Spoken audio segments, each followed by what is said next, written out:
Please enjoy the show.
Perdonami. Il tuo assassino ti chiede perdono. Pardon, Mozart. Pardon your assassin. God preserve us. Pietà. Mozart. Mozart, pietà. Mercy, Mozart. Mozart, have mercy. He speaks in Italian when excited. German when not. Perdonami, Mozart. Pardon your assassin. There was talk once before, you know. 32 years ago. When Mozart was dying. Well, he claimed he'd been poisoned. Some said he accused a man. Some said that man was Salieri. But no one believed him. They knew what he died of. Syphilis, surely. Like everybody else. But what if Mozart was right? If he really was murdered? And by him, our first Kapellmeister. Antonio Salieri. Can't possibly be true. It's not actually credible. Because why? Why on earth would he do it? And why confess now? After 32 years? Mozart. Mozart, perdonami. Il tuo assassino ti chiede perdono. What do you think? What do you think? I don't believe it. Nah, I don't believe it. All the same. Is it just possible? Did he do it after all?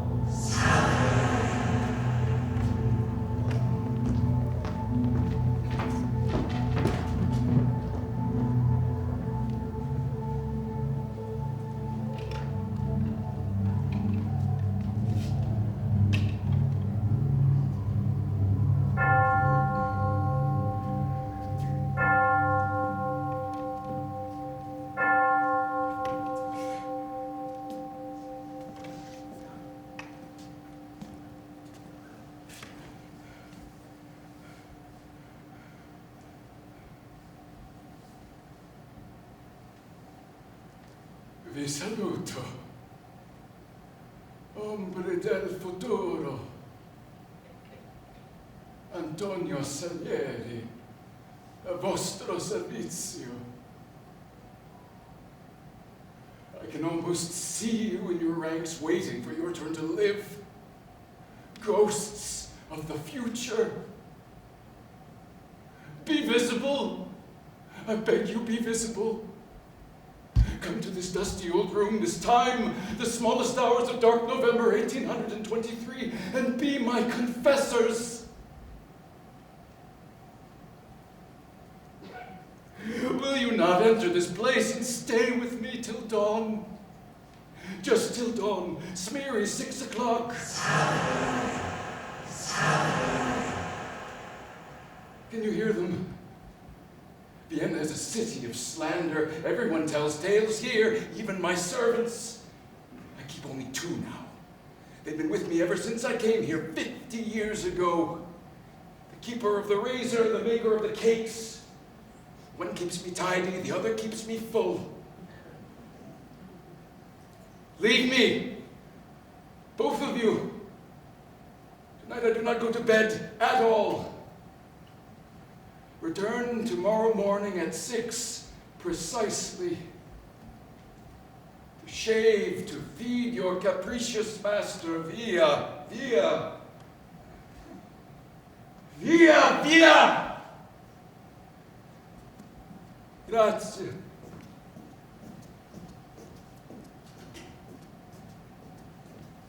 Now, won't you appear? I need you desperately. This is the last hour of my life. Those about to die implore you. What must I do? To make you visible, to raise you up in the flesh, to be my last audience. Does it take an invocation? That's how it's always done in opera.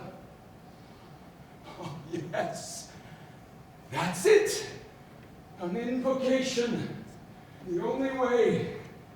Let me try to conjure you now. Ghosts of the distant future. So I can see you. Ghosts of the future. Shades of time to come. So much more unavoidable than those of time gone by. Appear with what sympathy incarnation may endow you. Appear you, the yet to be born, the yet to hate, the yet to kill. Appear, posterity.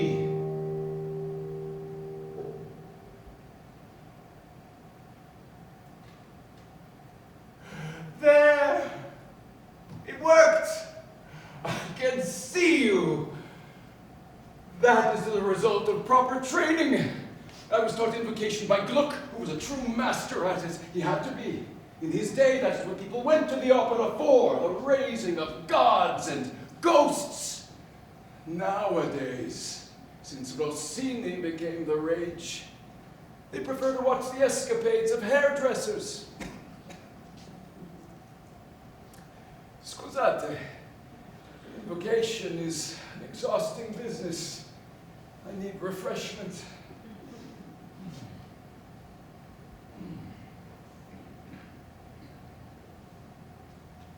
It's a little repellent, I admit. But actually, the first sin I have to confess to you is gluttony. Sticky gluttony at that. Infantine Italian gluttony. Truth is, I've never been able to conquer a lust for the sweetmeats of northern Italy where I was born. From the ages of 3 to 73, my entire career has been conducted to the taste of almonds sprinkled with sifted sugar, Veronese biscuits, Milanese macaroons, snow dumplings with pistachio sauce. Do not judge me too harshly for this. All men harbor patriotic feelings of some kind. My parents were provincial subjects of the Austrian Empire. A Lombardy merchant and his Lombardy wife. Their notion of place was the tiny town of Legnago, which I could not wait to leave. Although devout Catholics, their notion of God was really a superior Habsburg emperor, inhabiting a heaven only slightly farther off than Vienna. All they required of him was to protect commerce and keep them forever preserved in mediocrity. My only requirements were very different. I wanted fame. Not to deceive you, I wanted to blaze like a comet across the firmament of Europe, yet only in one especial way. Music. Absolute music. A note of music is either right or wrong, absolutely. Not even time can alter that. Music is God's art. Already when I was 10, a spray of sounded notes would leave me dizzy, almost to falling. At 12, I was stumbling about the fields of Lombardy, humming my arias and anthems to the Lord. My one desire was to join all the composers who had celebrated his glory through the long Italian past. Every Sunday, I saw him in church, painted on the flaking wall. I don't mean Christ.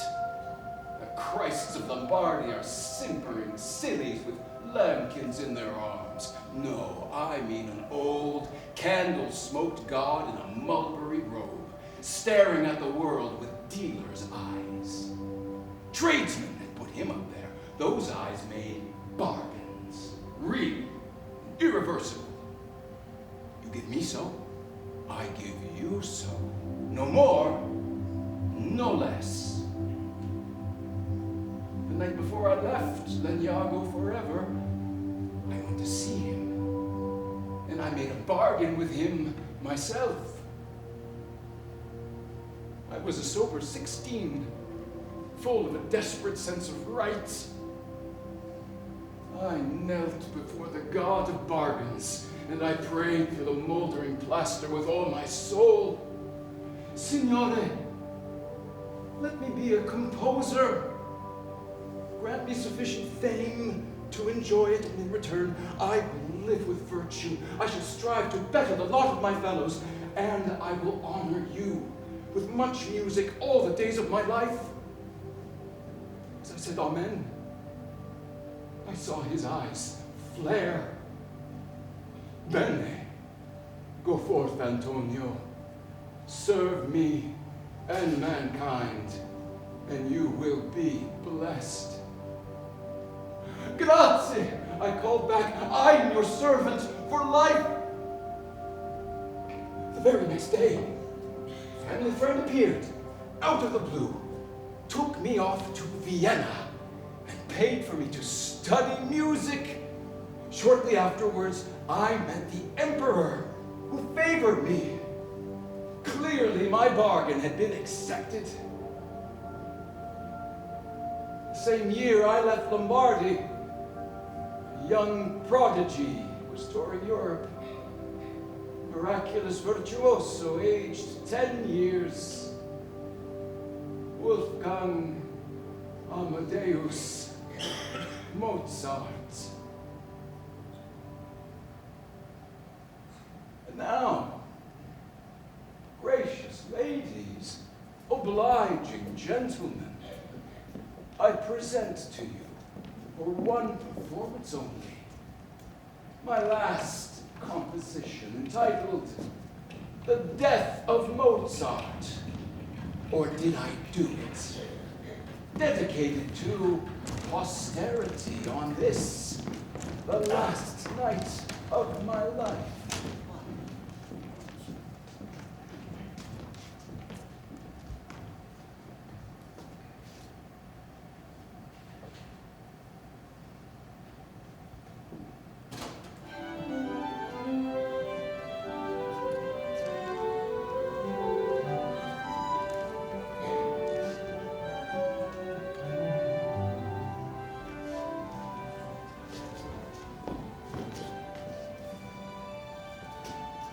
place of art is Vienna.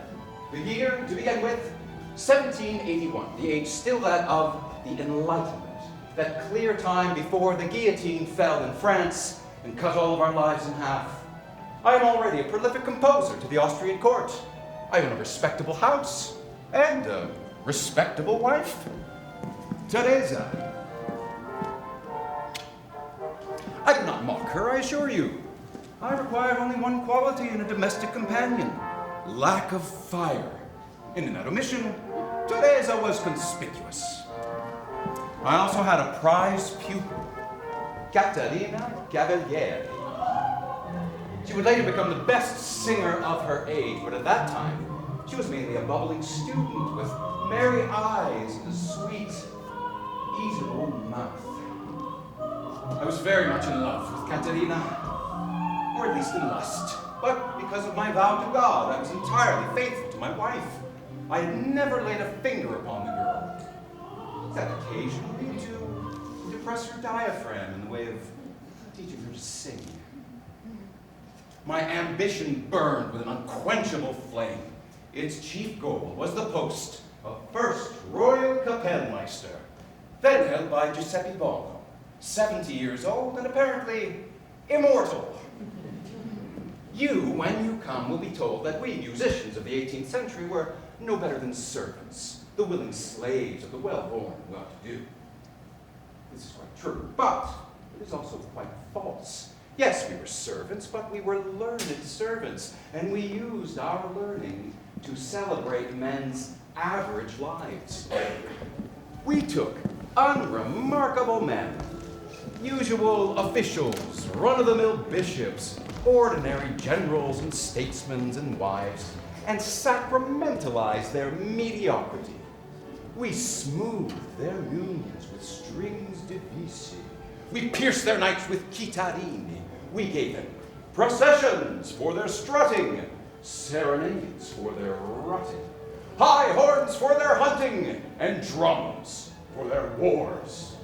Trumpets sounded when they entered the world, and trombones groaned when they left it.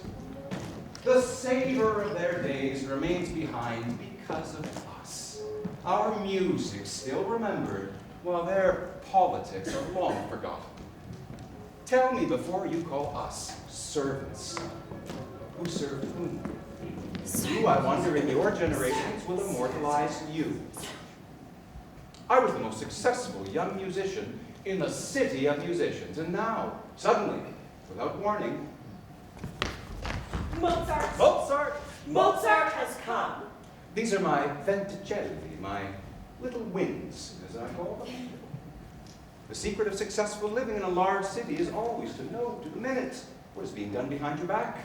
He's been in Salzburg, Service of the Archbishop. but now he's left it. Walked out in anger. He's here to find work, Means to give concerts. asking for subscribers. I've known of him for years, of course. Tales of his prowess were told all over Europe. They say he wrote his first symphony at 5. I hear his first concerto at 4. A full opera at 14. How old is he now? 25. And how long is he remaining? He's not departing. He's here to stay.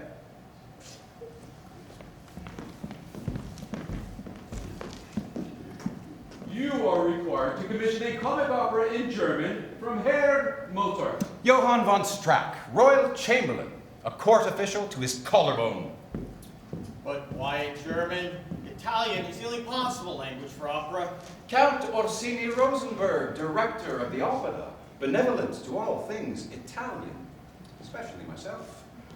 The idea of a national opera is dear to His Majesty's heart. He desires to hear pieces in good plain German. Yes, but why comic? It is not the function of music to be funny. Baron van Swieten, prefect of the Imperial Library, ardent Freemason, yet to find anything funny. Known for his enthusiasm for old-fashioned music as Lord Fugue. I heard last week a remarkable serious opera from Mozart, Idomeneo, King of Crete. I heard that too. The young fellow trying to impress beyond his abilities. Too much spice, too many notes. Nevertheless, kindly convey the commission to him today. I believe we're going to have trouble with this young man. He was a child prodigy. His father, that always spells trouble. His father, Leopold Mozart, bad-tempered Salzburg musician, dragged the boy endlessly around Europe, had him play the keyboard blindfolded, with one finger, that sort of thing. All prodigies are hateful. Non è vero, compositore? Divengono sempre più sterili con gli anni. Precisamente. What are you saying? Nothing here, Chamberlain. Niente, Signor Pomposo. We meet tomorrow, I believe, on your committee to devise pensions for all musicians. It's most gracious of you to attend, Baron. No, you're a worthy man, Salieri. You know, you should join our Brotherhood of Masons. We would welcome you warmly. I would be honored, Baron. Yeah, but if you wished, I could arrange initiation into bylaw. That would be more than my due. Oh, nonsense. We embrace men of talent of all conditions. I may even invite young Mozart also. Well, dependent upon the impression we make. Of course, Baron. Yes. Honored indeed. In those days, almost every man of influence in Vienna was a Mason, and the Baron's Lodge, by far, most fashionable. As for young Mozart, I admit I was alarmed by his coming. Not by the commission of a comic opera, even though I myself was then attempting one called The Stolen Bucket. No, what worried me were reports about the man himself. He was praised altogether too much. Such gaiety of spirit. Such ease of manner. Such natural charm. Really? Where does he live? Peterplatz. Number 11. The landlady is Madame Feber. A real bitch. Takes in male lodgers and has a tribe of daughters. Mozart was engaged to one of them before. A soprano called Aloysia. She jilted him.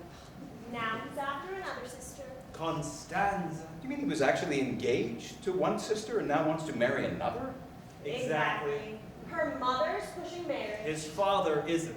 Daddy is worried too. Writes him every day from Salzburg. I want to meet him. What houses does he visit? He'll be at the Baroness Waldstadt's tomorrow night. Grazie. Some of his music is to be played. Restiamo in contatto. Certamente, signore. So, to the Baroness Waldstadt's I went. That night changed my life. I entered the library to take first a little refreshment. My generous hostess always put out the most delicious confections in that room whenever she knew I was coming. Dolce, caramelli, and, most especially, a miraculous crema al mascarpone, which is simply cream cheese mixed with granulated sugar and suffused with rum. That was totally irresistible. I had just sat down in a high-back chair to consume this paradiso dish, unobservable as it happened to anyone who might come in.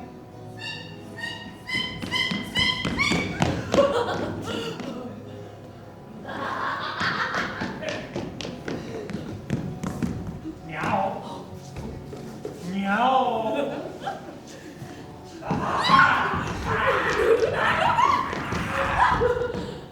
I'm going to pounce bones. I'm going to scrunch munch. I'm going to chew poo, my little statuette. I'm going to rip her up with my paws and claws. No. Paws, claws. No. Paws, claws. No. Paws, claws. Before I could rise, it had become difficult to do so.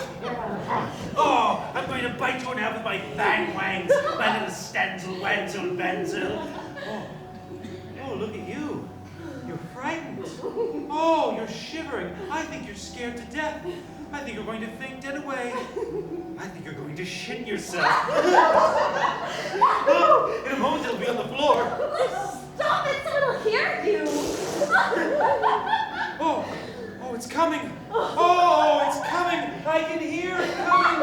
Oh, melancholy note. Something's dropping from your boat.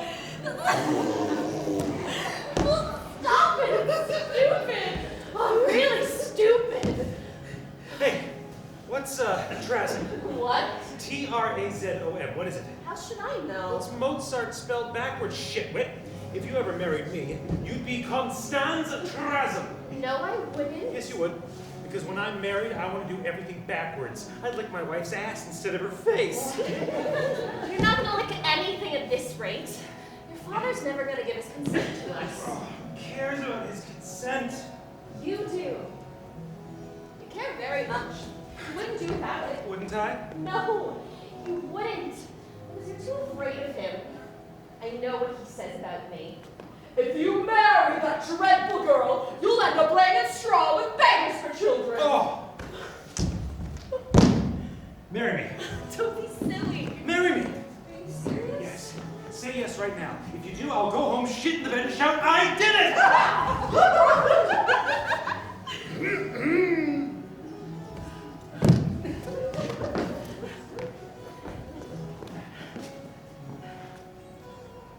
Her ladyship is ready to commence. Right.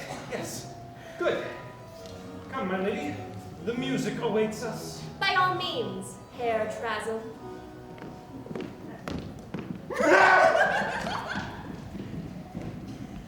And then, right away, the concert began. I heard it through the door, some serenade.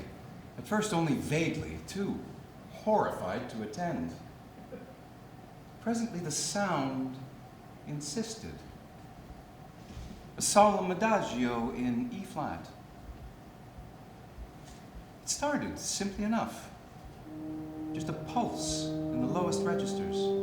Bassoons and basset horns, like a rusty squeeze box. It would have been comic except for the slowness, which gave it instead a sort of serenity. And then suddenly, high above it, sounded a single note on the oboe.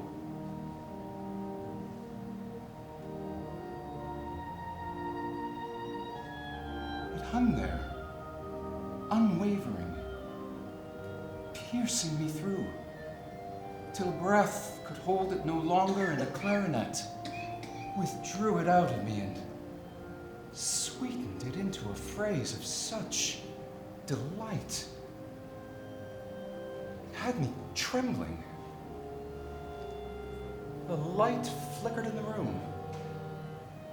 My eyes clouded.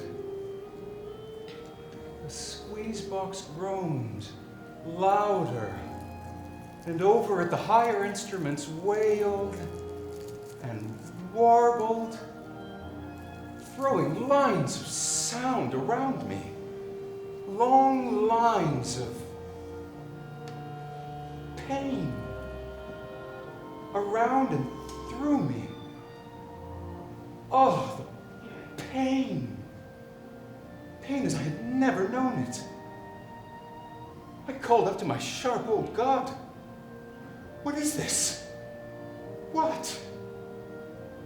But the squeeze box went on, and the pain cut deeper into my shaking head until suddenly I was running, dashing through the side door, stumbling down the stairs into the street, into the cold night, gasping for life. What? What is this? Tell me, Signore. What is this? Pain. What is this need in the sound? Forever unfulfillable, yet fulfilling him who hears it utterly. Is it your need? Can it be yours? Dimly the music sounded from the salon above. Dimly the stars shone on the empty street. Suddenly frightened, it seemed to me that I had heard the voice of God, and that it issued from a creature whose own voice I had also heard. And it was the voice of an obscene child. I ran home and buried my fear in work. More pupils till there were 30 or 40. More committees to help musicians. More motets and anthems to God's glory. And at night, I prayed for just one thing. Let your sound enter me. Let me be your conduit. Let me. As for Mozart, I avoided meeting him and sent out my little winds for whatever scores of his could be found. 6 forte-piano sonatas composed in Munich. Oh, 2 in Mannheim. A Parisian symphony. Clever. They were all clever. But yet they seemed to me completely empty. A divertimento in D. A Canzone in G. A grand litany in E flat. The same. Conventional, even boring. The productions of a precocious youngster. Leopold Mozart's swanky son, nothing more. Clearly, that serenade had been an exception in his work. A sort of accident which might visit any composer on a lucky day. Had I in fact simply been taken by surprise that the filthy creature could write music at all. Suddenly, I felt immensely cheered. I would seek him out and welcome him myself to Vienna. Majesty. Let's and fireworks, gentlemen! Mozart is here! He's waiting below! Je suis follement impatient! The Emperor Joseph II of Austria, son of Maria Theresa, brother of Marie Antoinette, adorer of music, provided that it made no demands upon the royal ear. Majesty, I've written a little march in Mozart's honor. May I play as he comes in? By all means, court composer, what a delightful idea! Have you met him yet? Not yet, Majesty. Fêtes and fireworks, what fun! Strap, bring him up at once. Mon Dieu, I wish we could have a competition. Mozart against some other virtuoso. 2 keyboards in contest. Oh, wouldn't that be fun, Baron? Not to me, Majesty. In my view, musicians are not horses to be run against one another. Ah, well, there it is. Herr Mozart, Majesty. Oh, splendid. Court composer, come on. Admit him, please.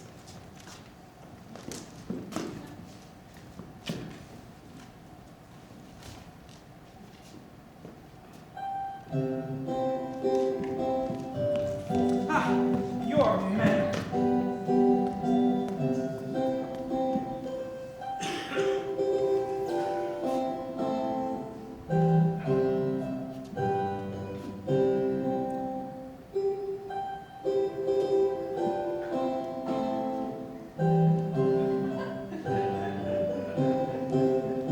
Oh, charming gratitude. Mozart! Majesty, your Majesty's humble slave, let me kiss your royal hand 100,000 times.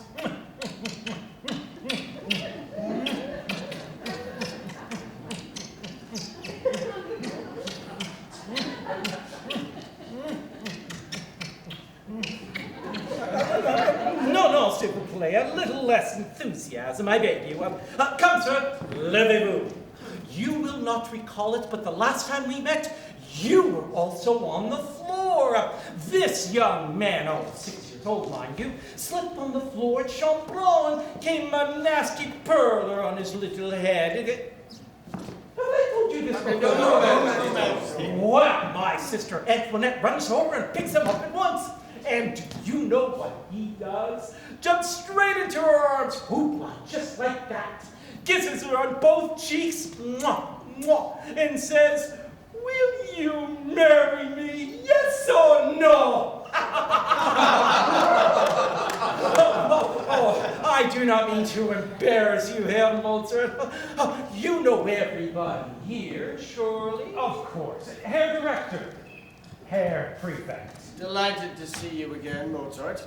Oh, but not, I think, our esteemed court composer. A most serious omission.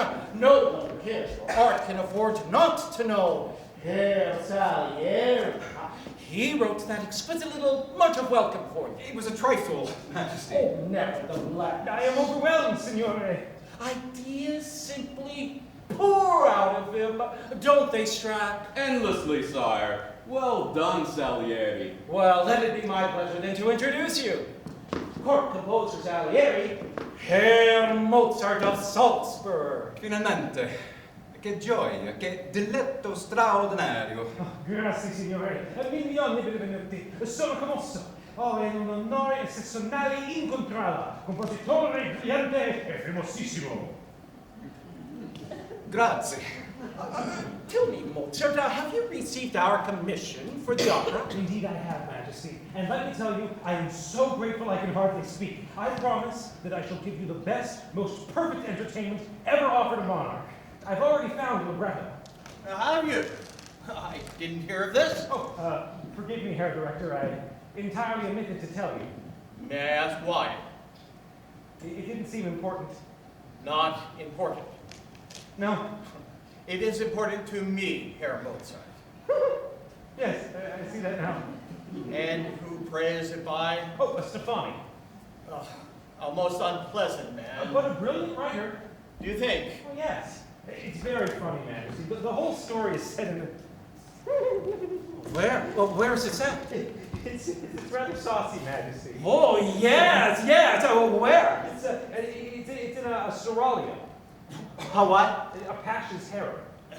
And you imagine this a suitable subject for performance at a national theater? Oh, yes. It's charming. On my honor, there's nothing offensive in the play, Majesty. There's nothing offensive at all. It's full of good, proper German virtues. Scusate, signore, but what are those? Being a foreigner, I'm not quite sure. You are being cattivo, court composer. Not at all, Majesty. Well, come then, Mozart. Name us a proper German virtue. Love, sire. I've yet to see that expressed properly in any opera. Well answered, Mozart. Scusate, signore, but I was under the impression one rarely saw anything else expressed in opera. Well, I mean manly love, signore, not ridiculous sopranos screeching at each other and stupid couples rolling their eyes or all that absurd Italian nonsense.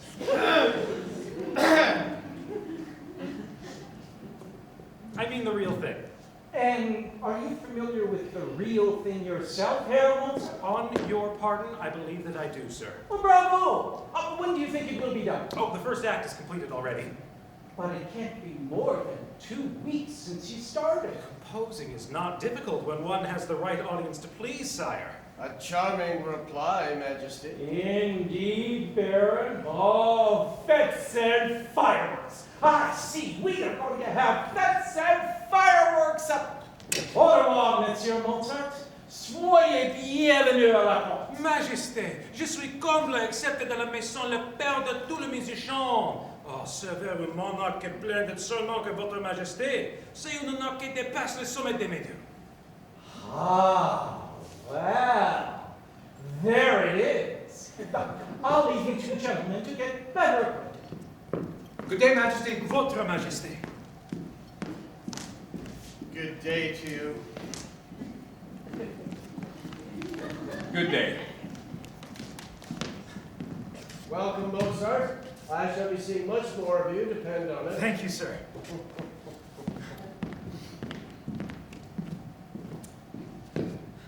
Bene. Bene. I do wish you success with your opera. I'll have it. It's going to be superb. I must tell you, I've already found the perfect singer for the lead part. Oh, who was that? Cavalieri. Caterina Cavalieri. She's really German, of course, but she thinks it'll help her career if she sports an Italian name. She's quite right. It was my idea. Ah. She is, in fact, my prize pupil. Actually, she's a very innocent child. It's silly in the ways of young singers, but you know, she's only 20. Yeah. I had kept my hands off of Caterina, yes, but I could not bear to think of anyone else's upon her, least of all his. You're a good fellow, Salieri, and that's a jolly little thing that you wrote for me. It was my pleasure. Let's see if I can remember, shall I? No need. It's yours. Grazie, signore.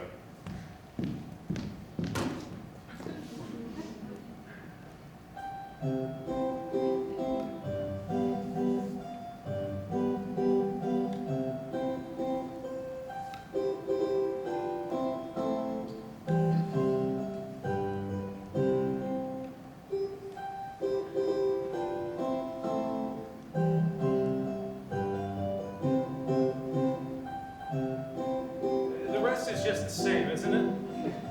A remarkable memory. Grazie. Grazie ancora, signore. That part doesn't really work, does it? Have you tried?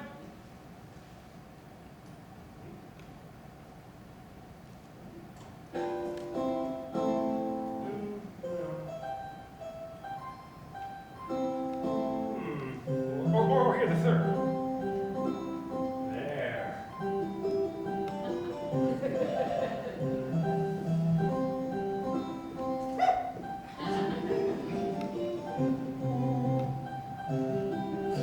What do you think? Better?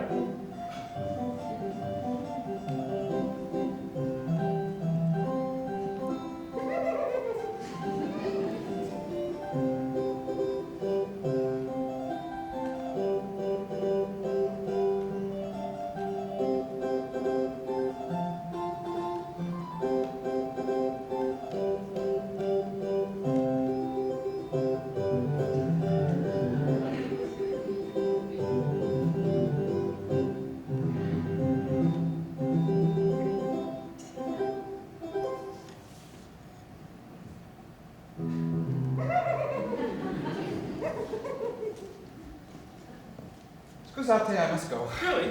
Would you like to try a variation? Thank you, but I must attend on the Emperor. It has been delightful to meet you. Same, and thanks for the march. Was it then? So early that I began to have thoughts of murder? Of course not. At least not in life. In art, it was a different matter. I decided that I would compose a huge, tragic opera, something to astonish the world. And I knew my theme. Having said the legend of Danaus, who, for a monstrous crime, was chained to a rock for eternity, his head repeatedly struck by lightning. Wickedly in my head, I saw Mozart in that position. In reality, the man was in no danger for me at all. Not yet.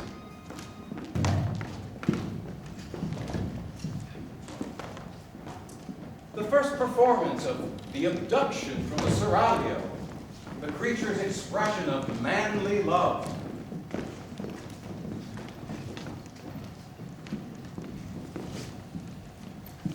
He himself contrived to wear for the occasion an even more vulgar coat than usual.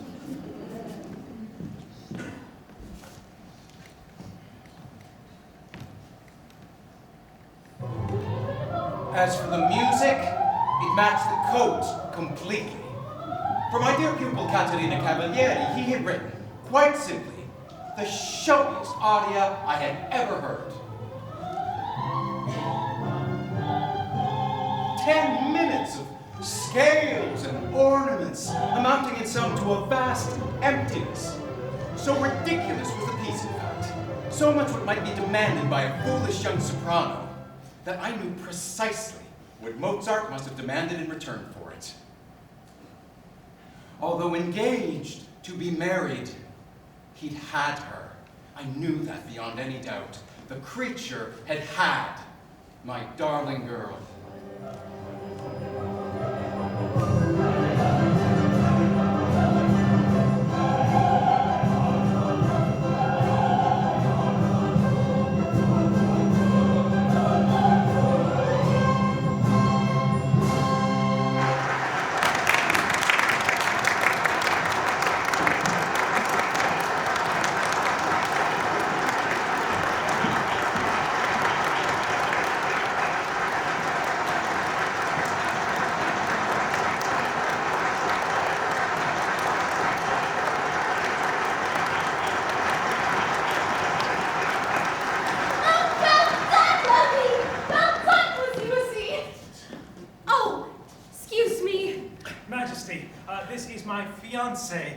Miss Constance, Frau Weber. Enchanté, Fräulein. Your Majesty.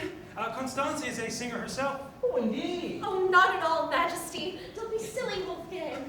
So, Mozart, a good effort. Decidedly that, a good effort. Did you really think so? Oh, I thought it was most interesting.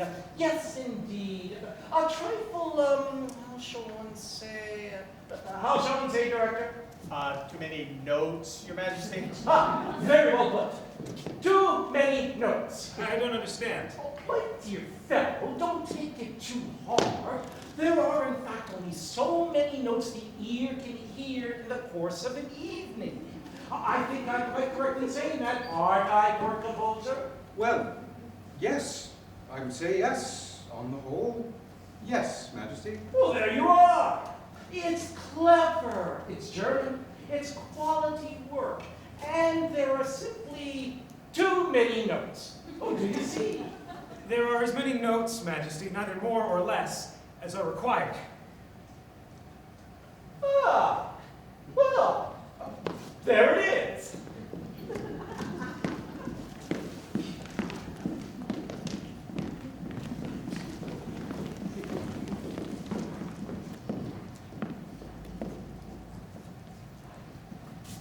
Salieri, is he angry with me?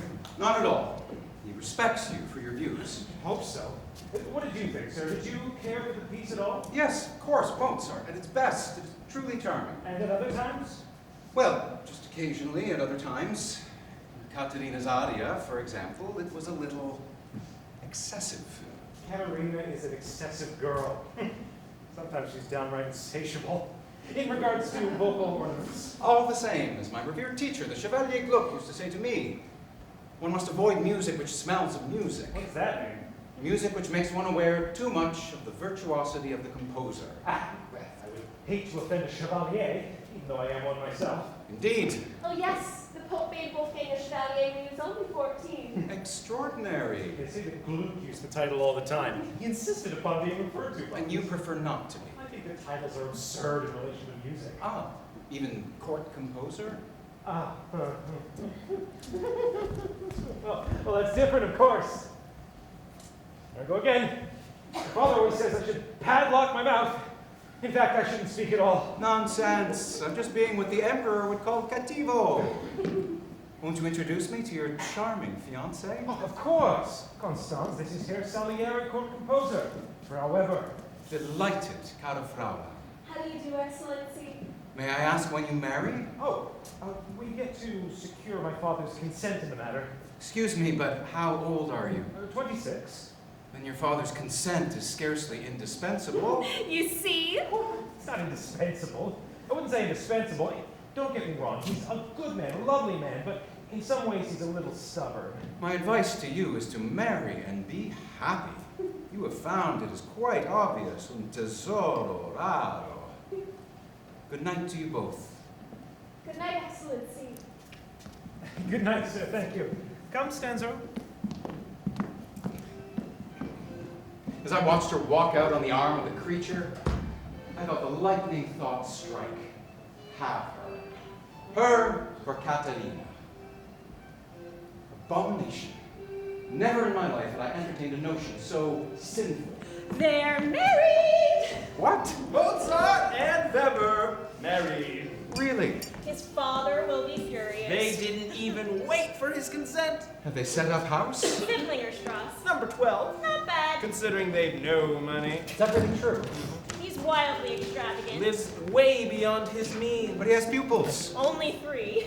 Why so few? He's embarrassing. He makes scenes. Makes enemies. Even Strack, whom he cultivates. Chamberlain Scrap. Only last night. A Kapellmeister Bono.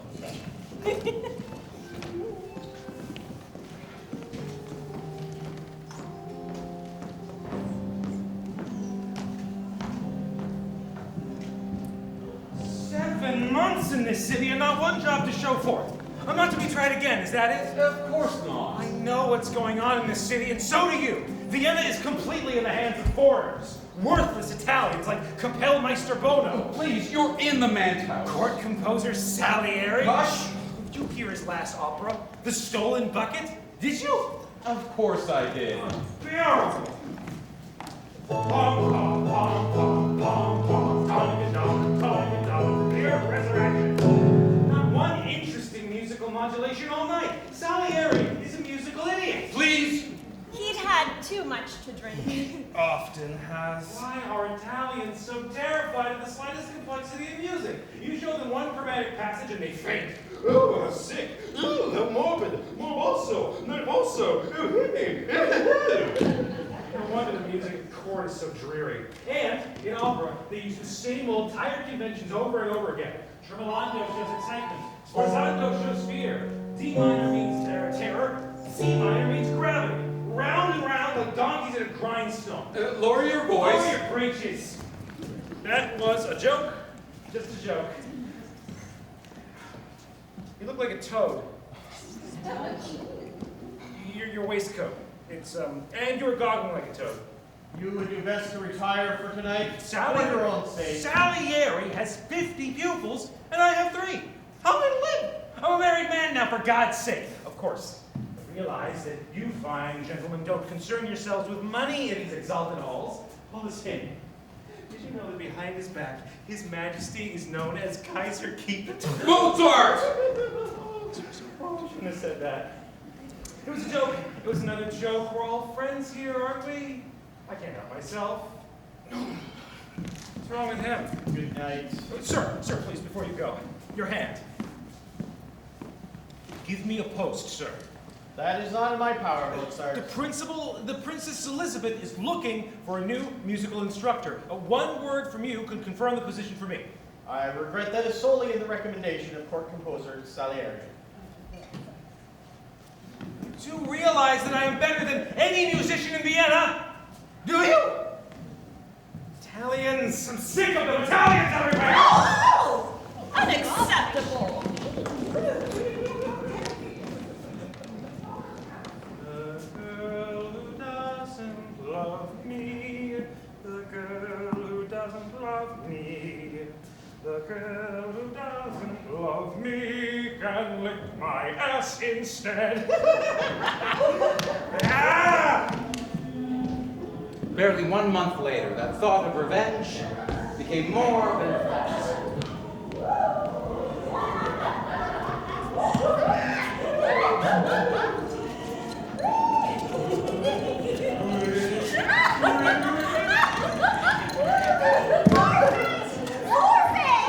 Forfeit, Stanfield. You've got to forfeit. I won't! You have to! That's the game. Once again, believe it or not, I was in the same concealing chair in the Baroness's library, and consuming the same delicious dessert. You lost? Now there's the penalty. A party celebrating the New Year's Eve. I was on my own. My dear spouse, Teresa, in Verona visiting her parents. Well, What? What is it? I want to measure your calves. Oh, definitely not, you cheeky bugger. Come on, Stanfield. You've got to let her all's fair in love and forfeits. No, it's not. So you can both buzz off. If you don't let me, you won't be allowed to play again. Well, choose something else. I've chosen that. Now, quick! Quick, before anyone sees!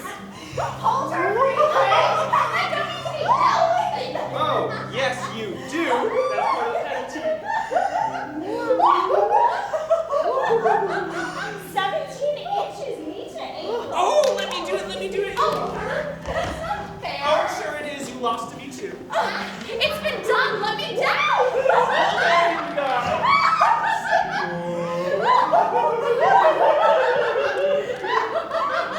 Constance!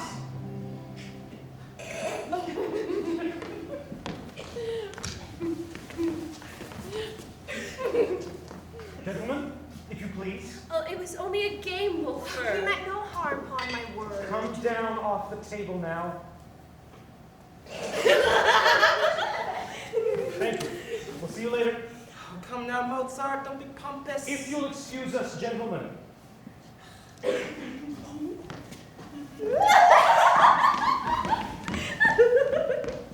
realize what you've done? No, what? You just lost your reputation, that's all. You're now a loose woman. Don't be so stupid. You're newly married, for God's sake. And what of it? A young wife does not allow her legs to be measured in public. You could have at least measured your own ugly legs. What? You realize what you've done, haven't you? You've shamed me, that's all. Shamed me! Don't be so ridiculous. Shamed me in front of them! You! Shamed you. That's a laugh. If there's any shame around Lovey, it's mine. What are you talking about? You've only had every pupil who ever came to you. That's not true. Every single female pupil. Name them. Name them. The glamour girl. The rumbet girl. Caterina Cavalieri, that sly little whore. And she wasn't even your pupil. She was Salieri's. Which maybe, my dear, maybe why he has hundreds and you have none. He doesn't drag them all into bed. Well, of course he doesn't. He can't get it up. Haven't you ever heard his music? That's the music of a man who can't get it up. At least I can do that. Oh, I'm sick of you! No one ever said I couldn't do that! I don't give a fart! Oh, I hate you. I hate you forever and ever. I hate you. Stancy, I'm sorry. I can't stand to see you cry. I hate it when you cry. I just didn't want you to seem cheap in others' eyes, that's all. Here. Beat me. Beat me. I'm your slave. Oh, Stancy. Stancy Marini Beanie Genie.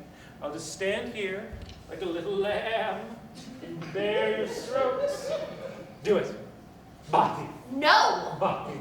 Batti, feel the sore. No. Stancy Marini Diggly Coo. Stop it. Oh, Stancy Marini had a fit. Shit her stays and make them split. Stop it. And took away her skirt. Stancy Wenzy ate the dirt. Stop it now. Oh, again. Oh, I catch myself in your stinking feet, my Madonna.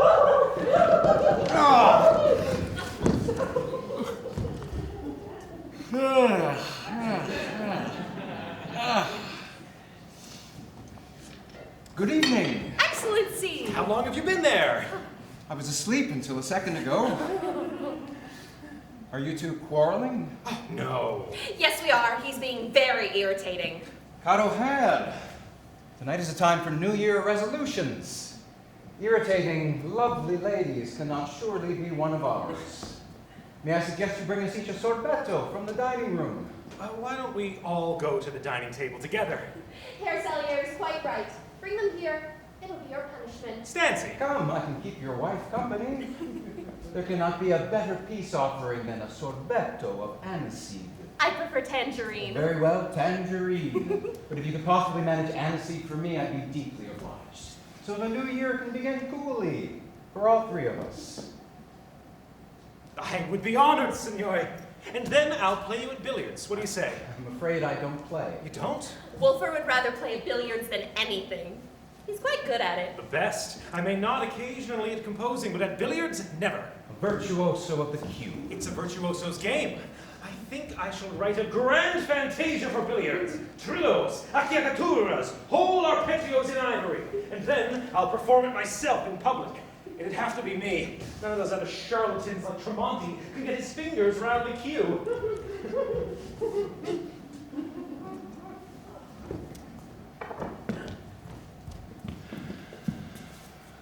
Scusate, signore. He's a love, really. And lucky, too. You are, if I may say, an astonishing creature. Me? Ta, very much. Your husband, on the other hand, does not appear to be so thriving. We're desperate, sir. What? We've no money and no prospects in any. That's the truth. I don't understand. He gives many public concerts. They don't pay enough. What he needs is pupils. Illustrious pupils. His father calls us spendthrifts, but that's unfair. I manage as well as anyone could. There's simply not enough. Don't tell him I talked to you, please. This is solely between us. How can I help? My husband needs security, sir. If only he could find regular employment, everything would be all right. Is there nothing at court? Not at the moment. The Princess Elizabeth needs a tutor. Really? I hadn't heard. One word from you and the post would be his. Other pupils would follow at once. He's coming back. Please, Excellency, you can't imagine the difference it would make. We can't talk of it now. When then, please? Can you come and see me tomorrow, alone? I can't do that. I'm a married man. All the same. When does he work? Afternoons? Then come at 3. I couldn't possibly. Yes or no, in his interest.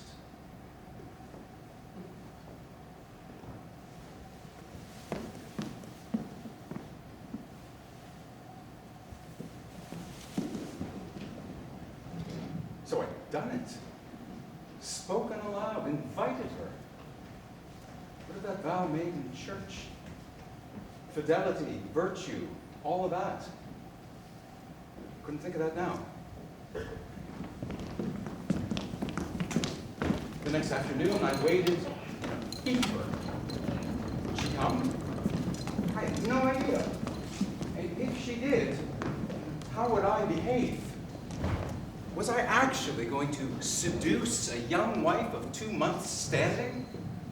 Part of me, much of me wanted it badly. Badly. Yes, badly was the word.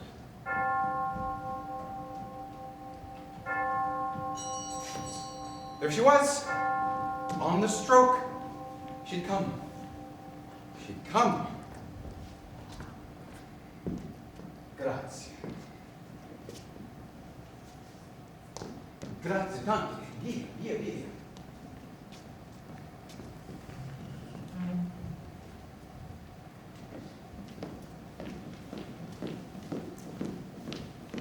Signora, Excellency.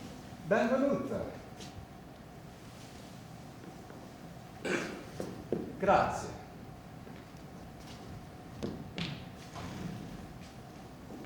Well, you have come. I should not have done. My husband would be frantic if he knew. He's a very jealous man. Are you a jealous woman? Why do you ask? It's not a passion I understand. You were looking even prettier than you were last night, if I may say so. Ta, very much. I brought you some manuscripts by Wolfgang. Would you look them over, please, while I wait? You mean now? Oh, yes. I have to bring them back with me. He'll miss them otherwise. These are all originals. He doesn't make copies. Sit down. Let me offer you something special. What's that? Capezzoli di Venere. Nipples of Venus. Roman chestnuts and brandied sugar. No, thank you. Oh, do try. My cook made them especially for you. For me? Yes, they're quite rare. Oh, well, I better than, hadn't I? Just one. Ta, very much.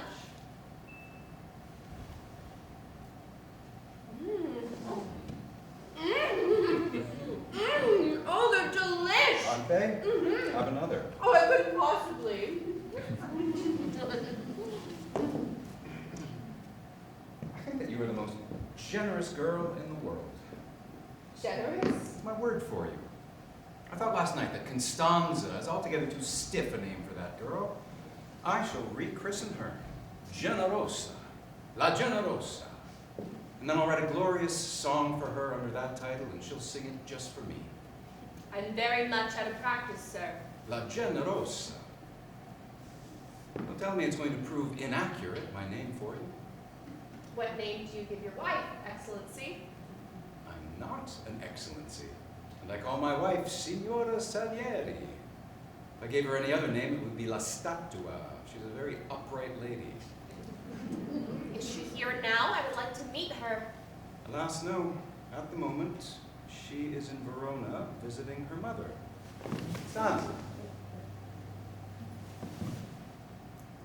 Tomorrow evening, I dine with the Emperor. One word from me recommending your husband as tutor to the Princess Elizabeth, and that invaluable post is his. Believe me, when I speak to His Majesty in matters musical, no one contradicts me. I believe you. Bene. Surely service of that sort deserves a little recompense in return. How little? The size of a kiss. Just one?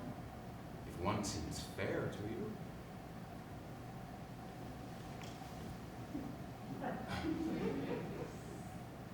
Does it?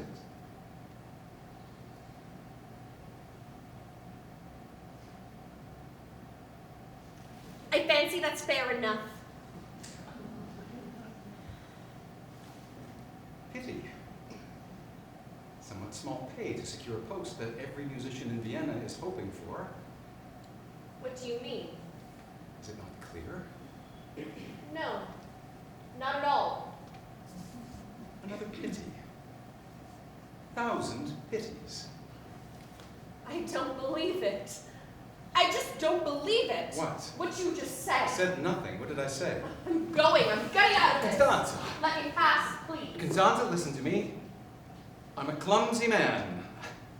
You think me sophisticated? I am not at all. Take a true look. I've no cunning. I live on ink and sweetmeats. I never see women at all. When I met you last night, I envied Mozart from the depths of my soul. Out of that envy came stupid thoughts for one silly second. I dared imagine that out of the vast store you obviously possess, you might spare me one coin of tenderness your rich husband does not need, and inspire me also.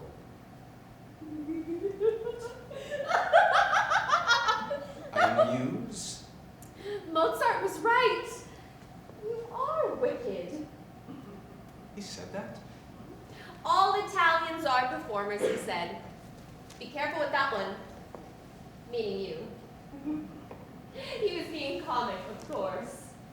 Yes. But not that comic, actually. I mean, you're playing quite the role, aren't you, dear? Small-town boy, and all the time as clever as cutlets. Oh, are you sulking? When Mozart sulks, I smack his body. He rather likes it. Do you want me to scold you and smack your body too? How dare you! You silly, common girl! Forgive me. Let us confine our talk to your husband. He's a brilliant keyboard player, no question, but the Princess Elizabeth also requires a tutor in vocal music. I am not convinced he is the man for that. I would like to look at the pieces you brought and decide if he is mature enough. I will study them overnight. And you will study my proposal. Not to be vague, that is the price. Good afternoon.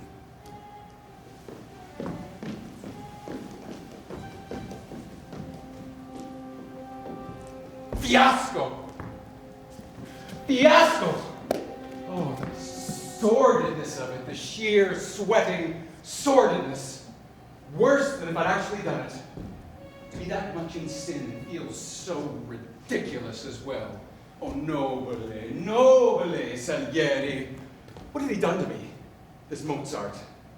Before he came, did I behave like this? Toy with adultery? Blackmail women? It was all going, slipping, growing rotten because of him.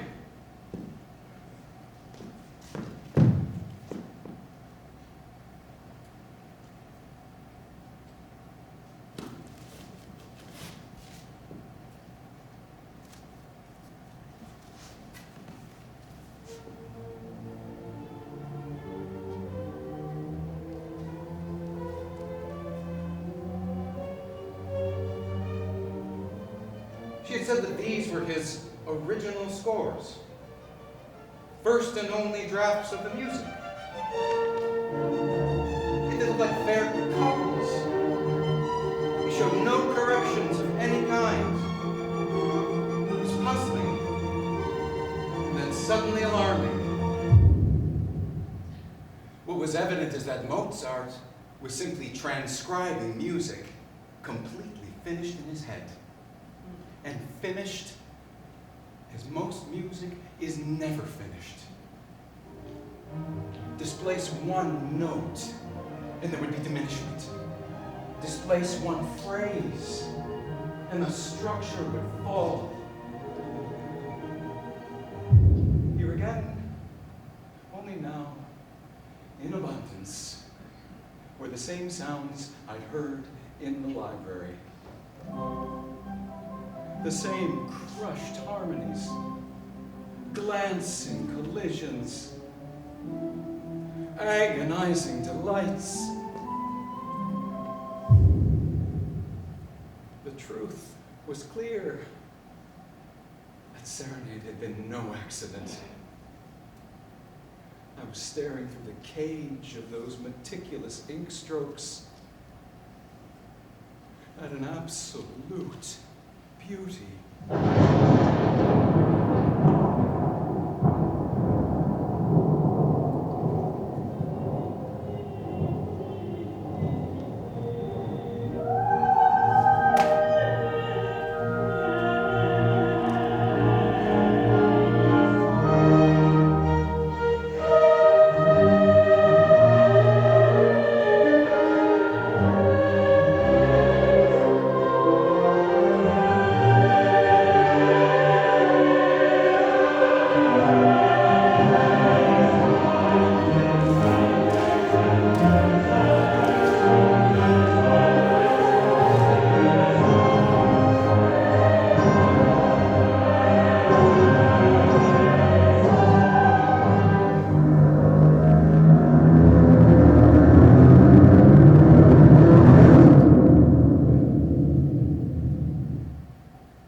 I know my fate.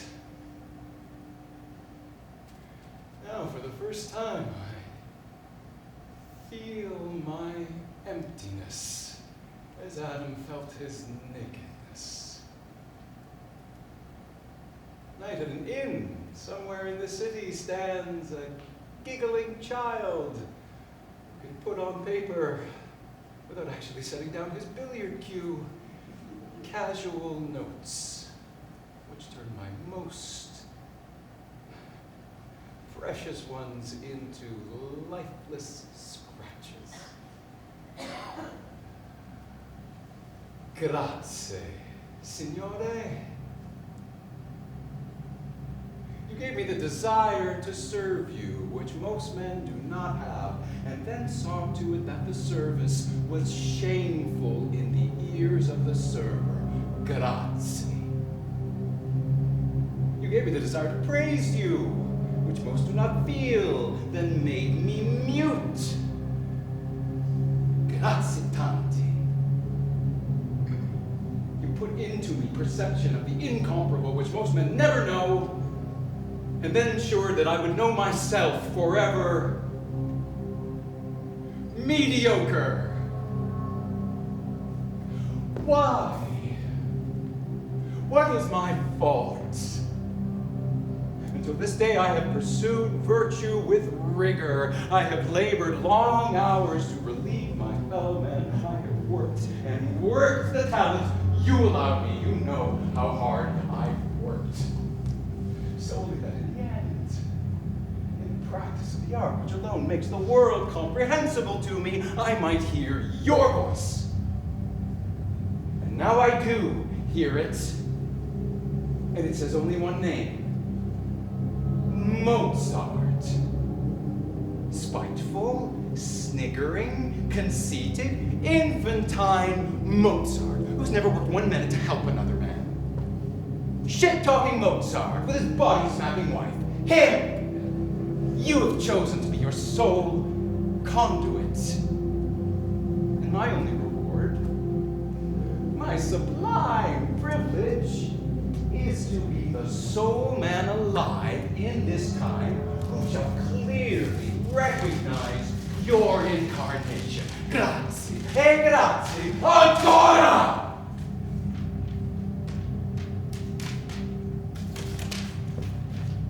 So be it. From this time we are enemies, you and I. I will not accept it from you. Do you hear? They say that God is not mocked. I tell you, man is not mocked. I am not mocked. They say the Spirit bloweth where it listeth. I tell you, no.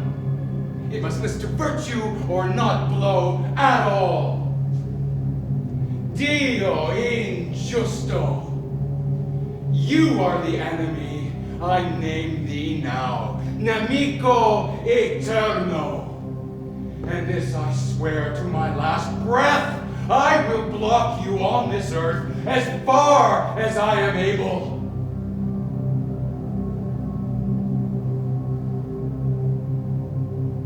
What use after all is man, if not to teach God his lessons?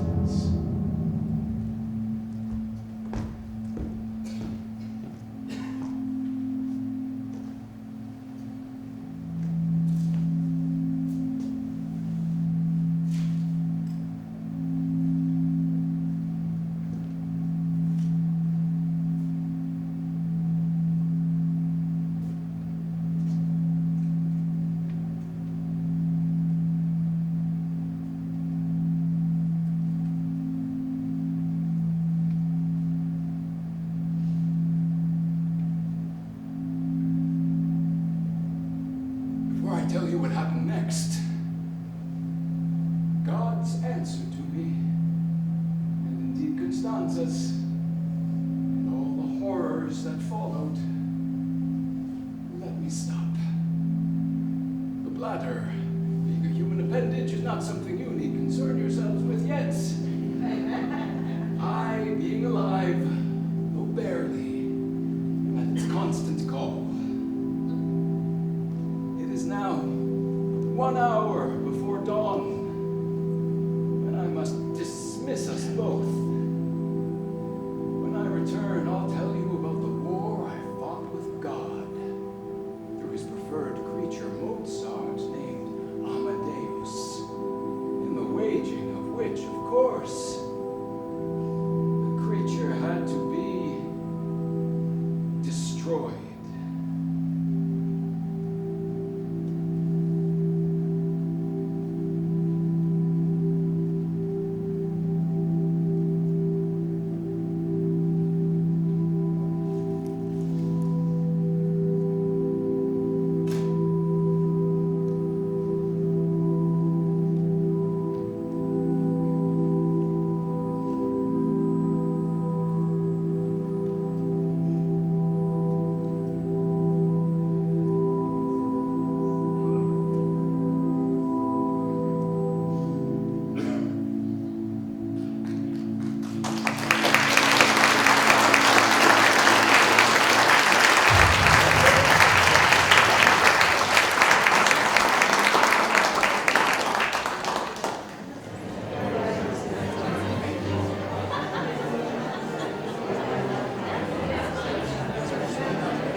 I've been listening to the cats in the courtyard.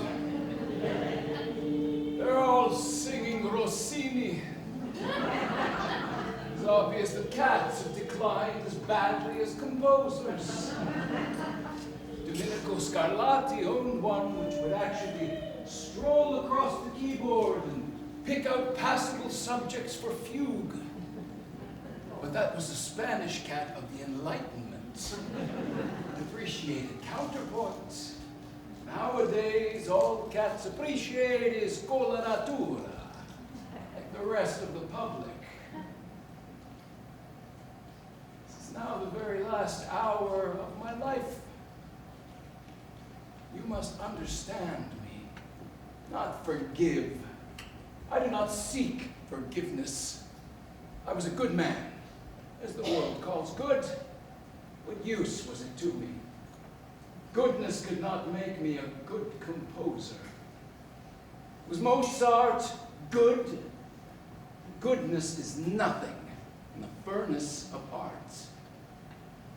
On that dreadful night of the manuscripts, my life acquired a terrible and thrilling purpose. The blocking of God in one of his purest manifestations. I had the power. God needed Mozart to let himself into the world, and Mozart needed me to get him worldly advancement. So, it would be a battle to the end. And Mozart was the battleground. One thing I knew of God, he was a cunning enemy. Witness the fact that in blocking him in the world, I was also given the satisfaction of obstructing a disliked human rival. I wonder which of you would refuse that chance if it were offered. I felt the danger at once as soon as I'd spoken my challenge. How would he answer? Would he strike me dead for my impiety? Don't laugh. I was not a sophisticate of the salons. I was a small-town Catholic, full of dread.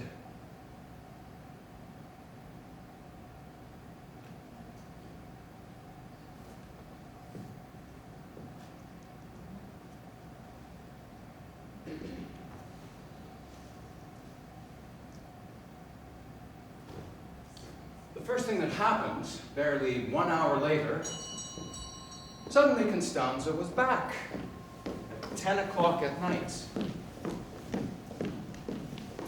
Signora!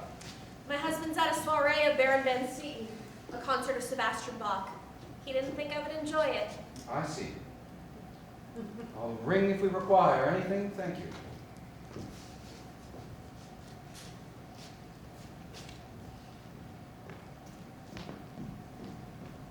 Well, where do we go then? What?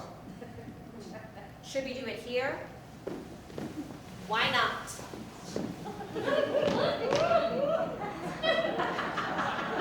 Well, let's get on with it. Your manuscripts are there. Please take them and go. Now.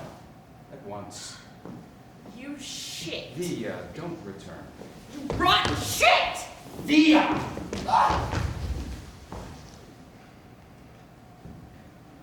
You see how it was?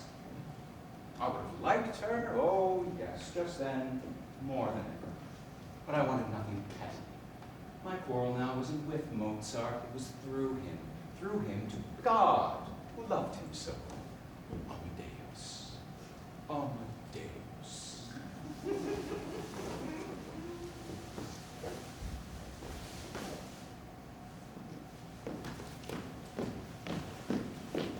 The next day, when Caterina Cavalieri came for her lesson, I made the same halting speech about coins of tenderness, and I dubbed the girl La Generosa.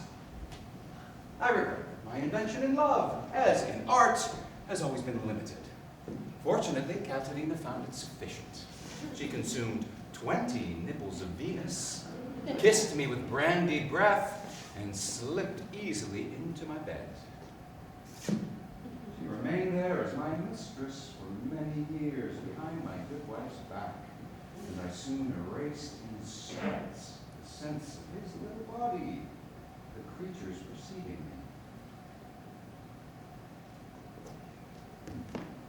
So much for my vow of sexual virtue.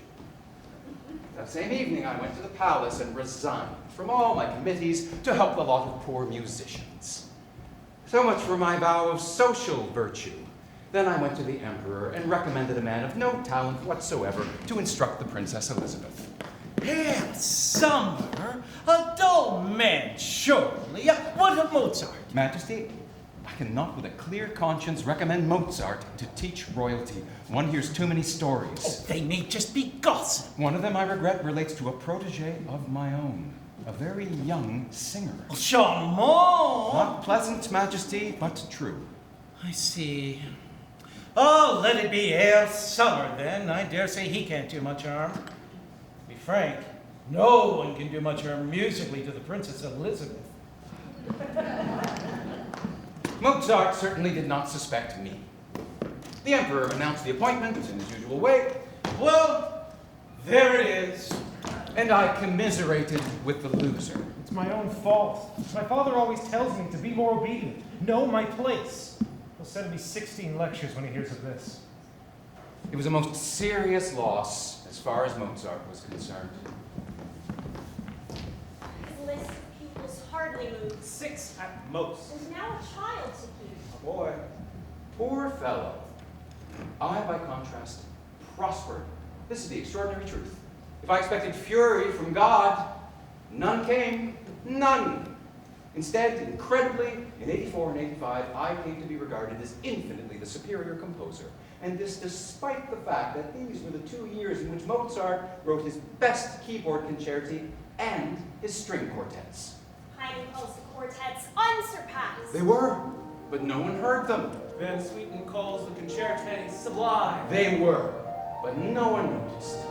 The Viennese greeted each unique concerto with the squeals of pleasure they usually reserved for a new style of bonnet. Each piece was played once, then totally forgotten. I alone, it seems, was empowered to recognize them for what they were. Some of the most perfect things made in the 18th century. By contrast, my operas were played everywhere and saluted by everyone. I composed my Semiramis for Munich. Rapturously received. People faint with pleasure.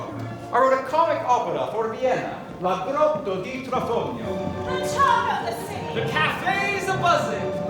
I finally finished my tragic opera Denius and produced it in Paris. Stupendous reception. The plaudits shake the roof. Your name sounds throughout the empire. Throughout all of Europe. It was incomprehensible. incomprehensible. Almost as if I were being pushed deliberately from triumph to triumph. I filled my head with golden opinions. Yes, in this house, with golden furniture. My own taste was for plain things, but I denied it. The successful live with gold. And so would I. I grew confident. I grew resplendent. I gave salons and soirees and worshiped the season round at the altar of sophistication. Mozart heard your comedy last night. You spoke of it to the Princess Lichnowsky. He said you should be made to clean up your own mess. Oh. Really? What charmers these Salzburgers are. Well, people are outraged by him. He empties drawing rooms. Now Van Swieten is angry with him. Or Fugue.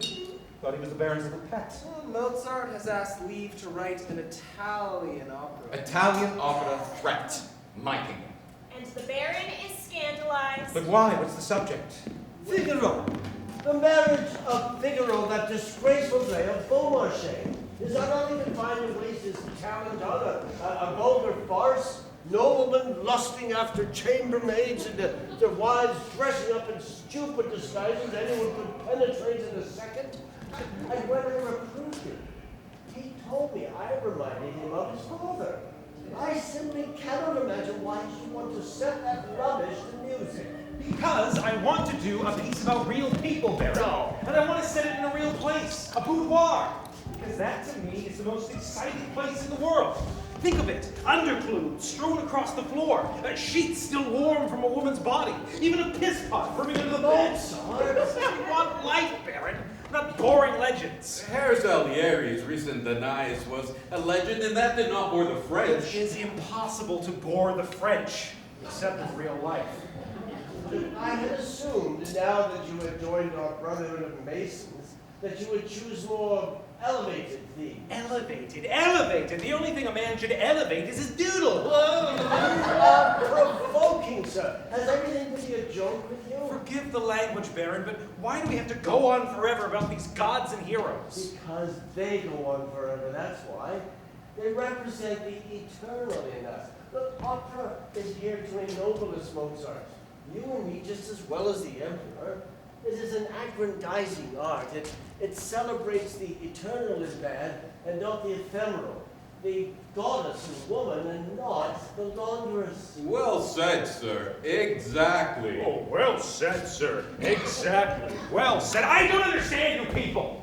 You're all up on perches, but it doesn't hide your assholes. You don't give a shit about gods and heroes. None of you do. When asked, who here feels better about his hairdresser than he does Hercules, or Horatius, or your stupid Danaeus? For me, mine, Mithridates, King of Pontius, Il Sogno di Scapino. All those wretched antiques are bores! Bores! Every serious opera written in the last century is boring! Or at least 999 out of 1,000. Look at us. 4 gaping mouths with a perfect vocal quartet. I'd love to write this. This exact second. This is now, as we all here are. Herr Prefect, thinking, impetuous Mozart, debasing opera without his vulgarity. Herr Chamberlain thinking, impudent Mozart, I must inform the Emperor immediately. And court composer Salieri thinking, German Mozart, what can he finally know about music? And here's me in the middle thinking, I'm just a decent fellow. Why do they all hate me? That's why opera's so important, Baron. It's realer than any play. In a theater, you'd have to put down all of those thoughts, one after another. A dramatic poet would just be counting them off like ticks on a list. But in opera, you can do it all at once and still have each voice be heard. Astonishing thing about the quartet. I tell you, I want to do a finale that lasts over half an hour. A quartet building into a quintet, building into a sextet, into a septet, into an octet, into a nonet, up and up, wider and wider, all coming together, and then together create something entirely new. I'll bet you that's how God hears the world. All of those thoughts, all of those sounds rising and mixing together in his ear to create an unending music, unimaginable to us. That's our job. That's our job, we composers, to take the inner thoughts of every washerwoman and court composer, and him and her and him, and turn the audience into God.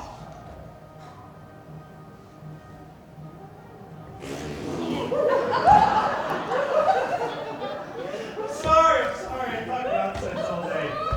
Oh, it's incurable. Ask Stanzera. My mouth is stupid. My heart isn't.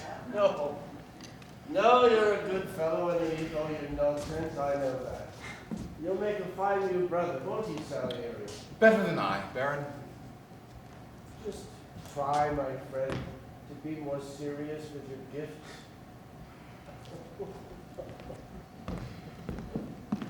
Buona fortuna, Mozart. Stop sprouling here, Chamberlain. I'm a jackass. It's easy to be friends with a jackass. You just shake his skull. You can tell the Emperor that the offer's done. It's done. Yes, right here in my noodle. The rest is just writing it down. Goodbye. Good day to you. He's going to be proud of me. You'll see. That young man really is Very lively. intolerable! Intolerable! How can I stop it? How can I block this opera of Figaro? Incredible to hear, within 6 weeks, the creature had finished the entire score. Figaro is complete. Its first performance will be on May the 1st. So soon. There's no way we can stop it. I have an idea. Una piccola idea. What? Mi ha detto che è un balletto nel terzo atto?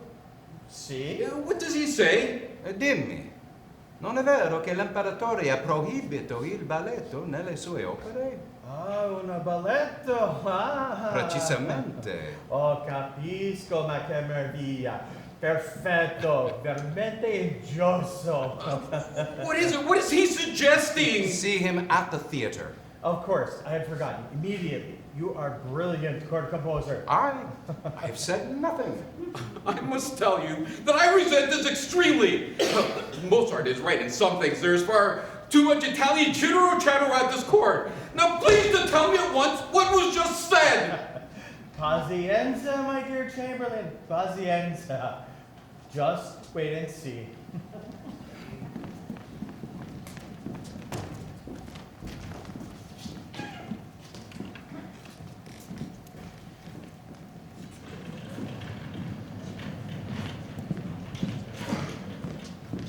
Mozart.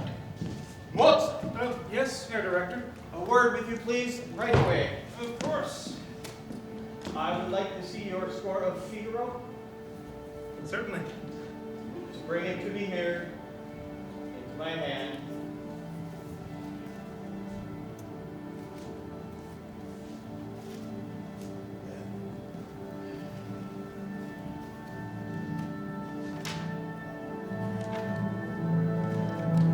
Now tell me, did you not know that the Emperor has expressly forbidden ballet in his operas? Ballet? Such as occurs in your third act. That is not ballet, Herr Director. That is a dance at a wedding. Exactly, a dance. But the Emperor doesn't mean to get rid of all dancing and opera with that law. He created it to get rid of stupid ballet in French operas, and quite right too. It is not for you, Herr Mozart, to interpret the Emperor's edicts, merely to obey them. What are you doing? What are you doing, Excellency? Taking out what never should have been put in. But if you take that out, there'll be a big hole in the middle of the climax. Well, perhaps in future you will learn to obey imperial commands. Salieri. This is Salieri's idea. Don't be absurd. How did he think of that? Nothing I had ever done could possibly make him think of that on his own. Had God given him the idea? This is a conspiracy. I can smell it. This is a conspiracy. I can smell it. Control yourself. What do you expect me to do? The first performance is 2 days off. Write it over. That is your forte, is it not? Writing at speed. Not when it's perfect. Not when the music is absolutely perfect, just the way it is. I will go to the Emperor. I will go to him myself, and I will hold a rehearsal just for him. The Emperor does not attend rehearsals. Oh, he'll come to this one. Make no mistake. He'll come to this one, and then he'll deal with you. This issue is simple. Write your act again today, or withdraw the opera.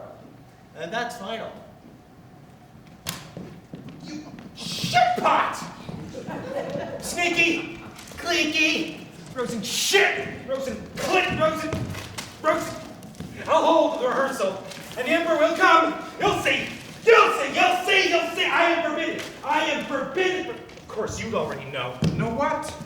Never mind. Mozart, permit me. If you wish, I will speak to the Emperor myself. Ask him to attend a rehearsal. You wouldn't. I cannot promise he'll come, but I can try. Sir. Good day. Needless to say, I did nothing whatever in the matter.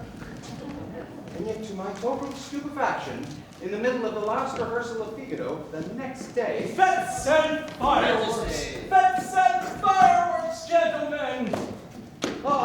Entirely against his usual practice, the Emperor appeared.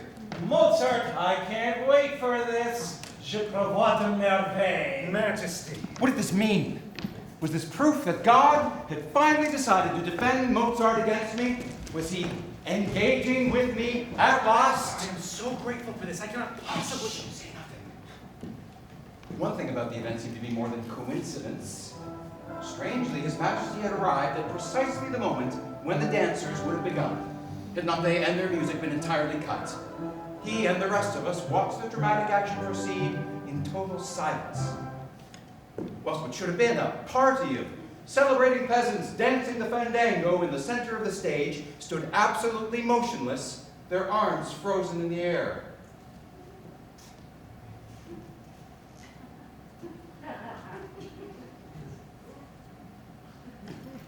I don't understand. Is it modern? No, Majesty. Then what? Well, the Herr Director has removed a dance that would have occurred at this part of the performance. Well, why was this done? It's your own regulation, sire. No ballet in your operas. This is not ballet, sire. This is a dance at a wedding feast, entirely necessary for the story. Well, it certainly looks very odd the way it is. I can't say I like it. Nor do I, Majesty. Well, do you like it, Rosenberg? It's not a matter of liking, Your Majesty. Your own law decrees it. Yes. All the same, this is nonsense. Oh, look at them.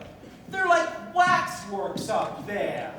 Well, not exactly, Majesty. I don't like waxworks. Nor do I, Majesty. Well, who would? Oh, what do you say, Salieri? Italians are fond of waxworks, Majesty. Our religion is largely based upon them. You are being cattivo again, court composer. Your Majesty, Count Rosenberg is worried that if this music is put back, it will create the most unfortunate precedent. One will have thereafter to endure hours of dancing in opera. I think we can guard against that, Chamberlain. I really think we can guard against hours of dancing. Please restore Herr Mozart's music. Your Majesty, I must, You will oblige me, Rosenberg. I wish to hear Mozart's music. Do you understand me? Yes, Majesty. Oh, thank you. God, thank you, Your Majesty. Thank you forever.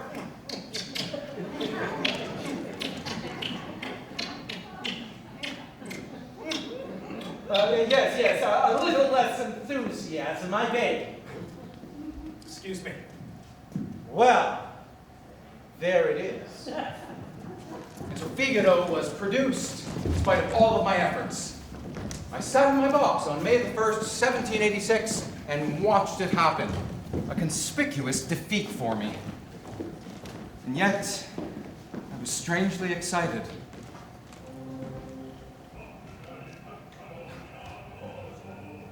My march, my poor march of welcome, changed by him to enchant the world forever.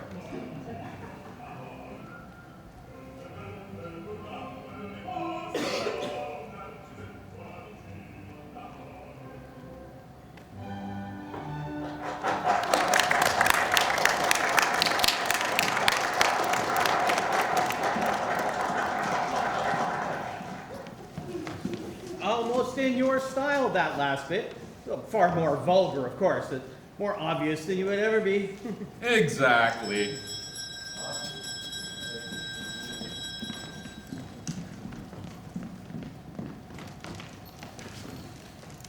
Trembling, I watched the second act, the restored third act, the astounding fourth. What shall I say to you who will one day hear this last act for yourselves? You will, because whatever else shall pass away, this must remain. The scene was night in a summer garden.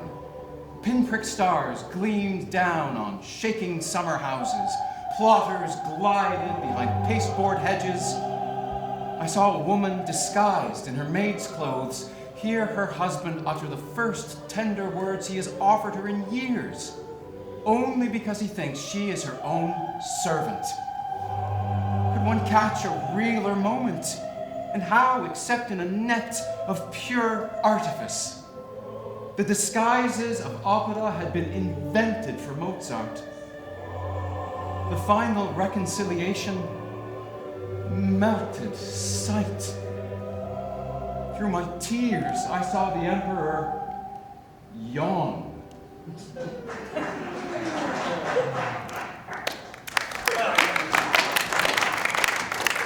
Most ingenious, Mozart, you are coming along nicely. You know, we really must make an effort to omit encores in future. They make things far too long. Make a note, Rosenberg. Majesty. Gentlemen, good night. Strat, attend me.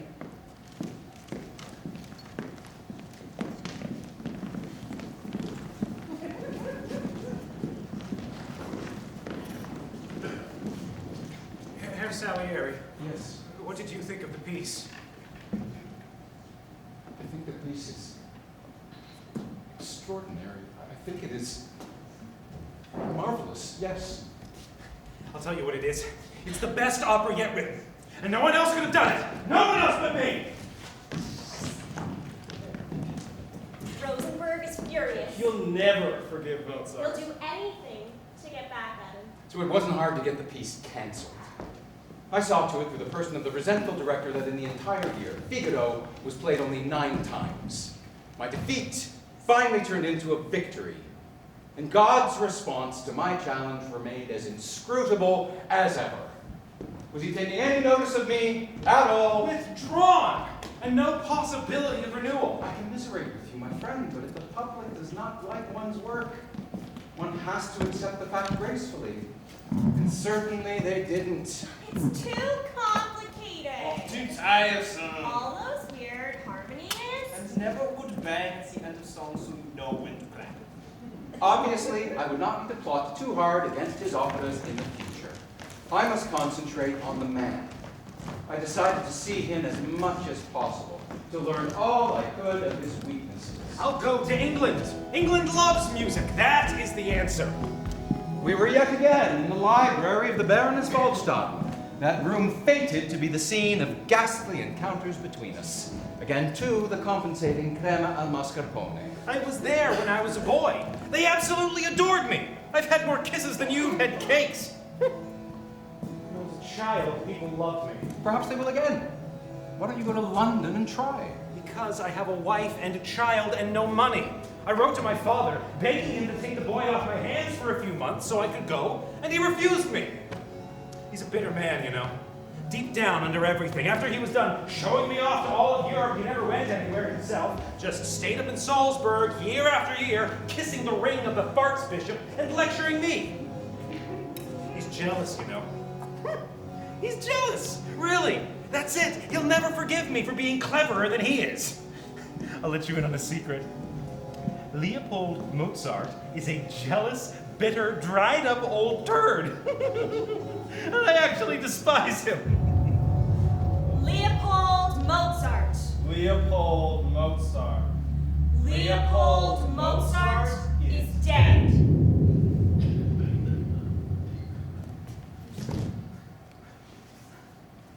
Do not despair. Death is inevitable, my friend. How will I go on now? What do you mean? In the world. No one else. No one else who sees the wickedness all around. I don't understand it. He looked out for me all my life. And I betrayed him. No. I spoke against him. No. I married when he begged me not to. I went out, I gambled, I played billiards, I fooled around, and he sat alone, night after night, in an empty house with no woman to care for him. I used to play a kissing game before bed when I was small. These unsilly made-up words. Ordna, gamina ma. Fa, na, pagita, fa, and then kiss, kiss, kiss. I wouldn't kiss him again after that. Never again. Wolfgang. My dear Wolfgang, don't accuse yourself. Lean upon me, if you care to. Lean upon me.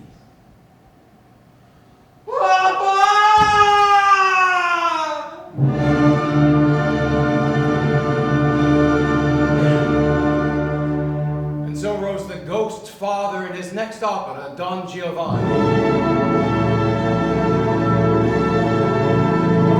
Father more accusing than any in opera. So rose the figure of a guilty libertine cast into hell. I looked on, astounded, as from his ordinary life he made his art. We were both ordinary men, he and I, yet he from the ordinary created legends, and I from legends created only the ordinary. Could I not have stopped my war, shown him some pity? Oh yes, my friends, at any time, if he above had shown me one drop of it. Every day I set to work, I prayed. I still prayed, you understand. Make this one good in my ears, just this one. But would he ever? I heard my music calmed in convention. Not one breath of spirit to lift it off the shallows, and I heard his month after month, the spirit singing through it, unstoppable to my ears alone. Grant this to me. Grant this to me. No. I do not need you, Salieri. I have Mozart. Better for you to be silent.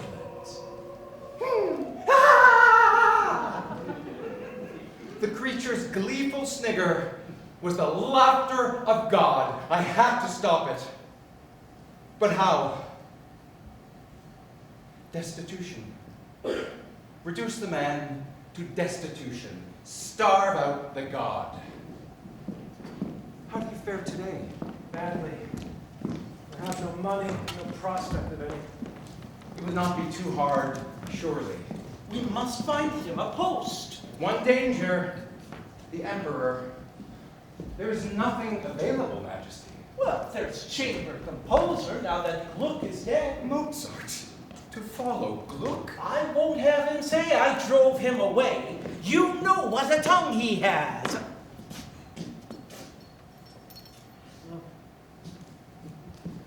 Then grant him Gluck's post, Majesty, but not his salary. That would be wrong. Gluck got 2,000 florins a year. What should Mozart get? 400. Light payment, yes, but for light duties. Perfectly fair. I am obliged to you, court composer. Majesty. Easily done. Like most men obsessed with being thought generous, the Emperor Joseph was quintessentially stingy. Herr Mozart. Vous nous faites honneur. It's an insult. Not enough to keep a mouse in cheese for a week. Regarded as a token, Caroher. When I was young, they gave me snuff boxes. Now it's tokens. And for what?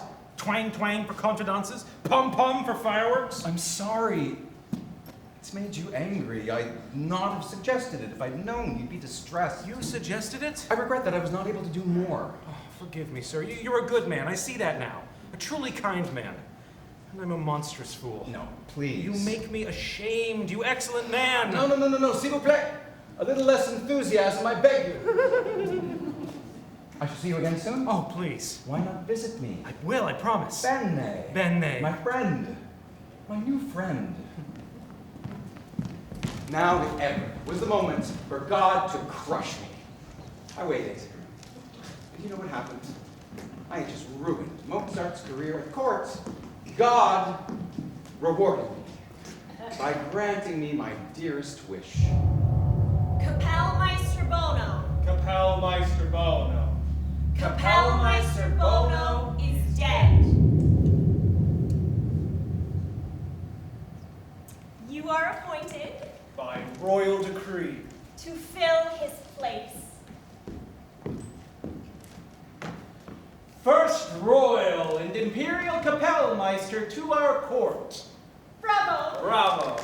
Viva Salieri. Well done, Salieri. Dear Salieri. There it is. I was now truly alarmed. How long would I go unpunished? Mozart looks appalling. It must be galling, of course. I hear he's dosing himself constantly with medicine. What for? Envy, I imagine. Actually, I hear syphilis. I met him next in the Prater.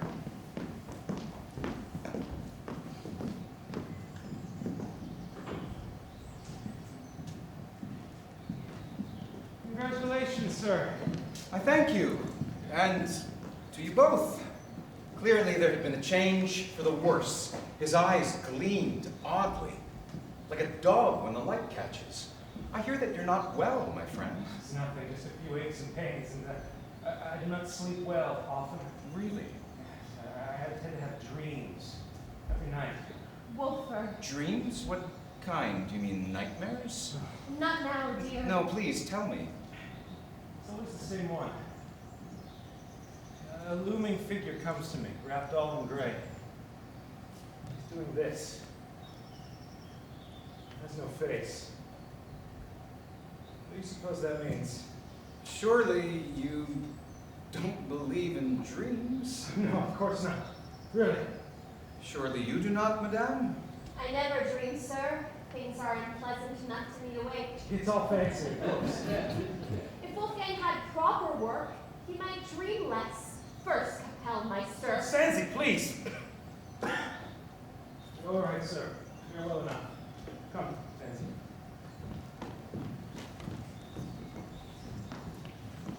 He's growing freakish. No question. Gray figures with no faces? His circumstances make him anxious, I fancy. They've moved house again. To the Rauhensteingasse, number 97. They must be desperate. It's a real slum. Does he earn money at all apart from his post? Nothing whatsoever. I hear he's starting to beg. They say he's written letters to 20 brother Masons. And he's giving them money. Of course. They would. I'd forgotten the Masons. Naturally, they would relieve him. How stupid of me.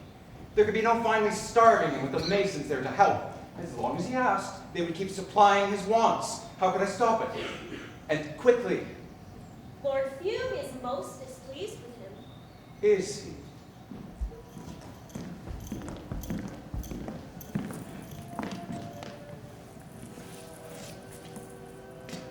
This is not good, brother. The lodge was not created for you to beg from. I know, but what else am I to do? Give concerts as you used to do. I have no subscribers left, Baron. I am no longer fashionable. I'm not surprised. You write tasteless comedies which give offense. I've warned you often enough. You did? I'll send you some fugues of Bach tomorrow. You can arrange those for my Sunday concert, and you shall have a small fee. Thank you, sir. I cannot live by arranging Bach. Generous fellow. All the same, I'll have to do it. If he were to turn the rest of the lodge against me, I'd be finished. My brother Masons virtually keep me now. Wolfgang, it's embarrassing. I know, but you must allow me to relieve you also. No. If it is the duty of a Mason to help, how much more of a friend? Absolutely not. I would never take any money from you. The friendship alone is worth all the gold in the world, so please, no more of that. You overwhelm me. Things will turn up, you'll see. I've just gotten a wonderful proposal from Chicken Eater, a new member of the lodge. Chicken Eater, the actor? Yes, he owns a theater in the suburbs. Well, more music hall, surely? Yes, but he wants me to write him a vaudeville. Isn't that wonderful? Something for ordinary German people. He's promised me half the receipts when we open. Nothing in advance. No, he says he can't afford it. I know it's not much of an offer, but think about it. A popular piece among the people celebrating brotherly love, it could champion everything that we believe in as Masons. Certainly good. Why don't you put the Masons into it? Into the bottom.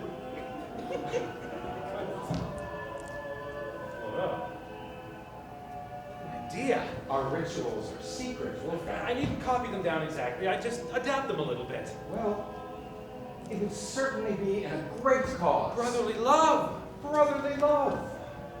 Take courage, Wolfgang. It is a glorious idea. It is, isn't it? It really is. Of course, say nothing till it's done. Of course. Secret. Secret. Good. Good. And if that didn't finish him off with the Masons, nothing would.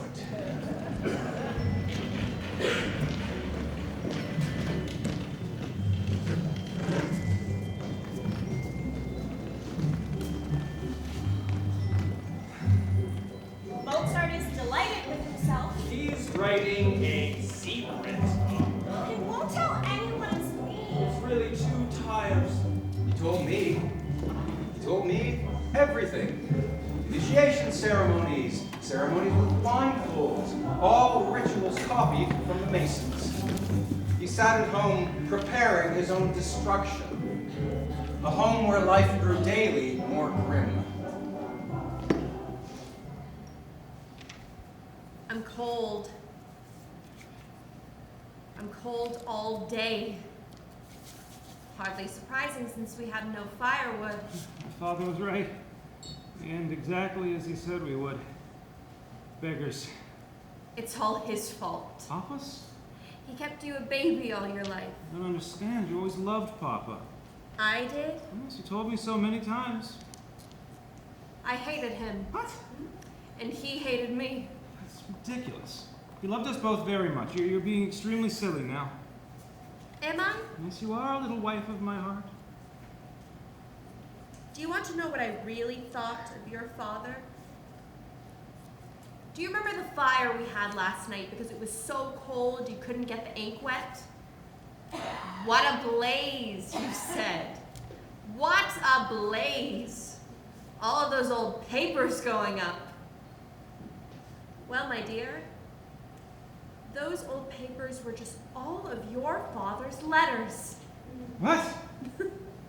That's all.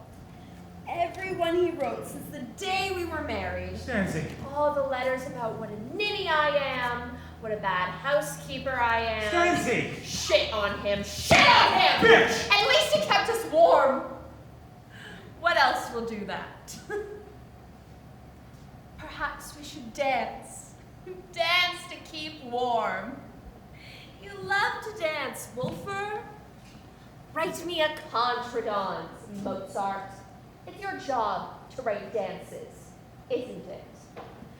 Non pedrai, Bartholo, Namoroso. Stop it! Stop it! Stop it! Stancy, please, I beg of you, stop it. Please, just, there's a kiss. Where's it coming from? Out of that corner. And another one, all big and wet and sloppy and coming right towards you. Kiss, and a kiss, and a kiss. Get off!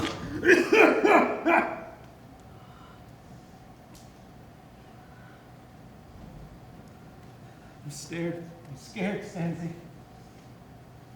Something awful is happening to me. Pains stay. A dream. I can't bear it. I can't bear much more of this. Figures like this now. Come here. Here. His face is hidden. It's always hidden. Stop it! Stop it, for God's sake! Stop it! It's me who's frightened. Me. You frighten me. If you keep going on like this, I'll leave you, I swear it. Stancy! I mean it. I do. Ah! Stancy! Oh God, I'm sorry. Come to me. Come to me, please. Come to me, my little wife. Come to me and tell me who I am. You have to tell me. I don't know. You have to tell me. A Wussy Wussy. Who else? Yowie Powie. And your Stansy Wansy. And Beanie Genie. Wolfie Wolfie. Poopy Peepee. Don't be so stupid. No, it's all right. Do it with me now. Poppy. Pop. Poppy. Poppy. Papa. Papa. Papa. Papa. Papa. Papa. Papa. Papa. Papa. Papa. Stansy! What's the matter? And suddenly she was delivered. A boy.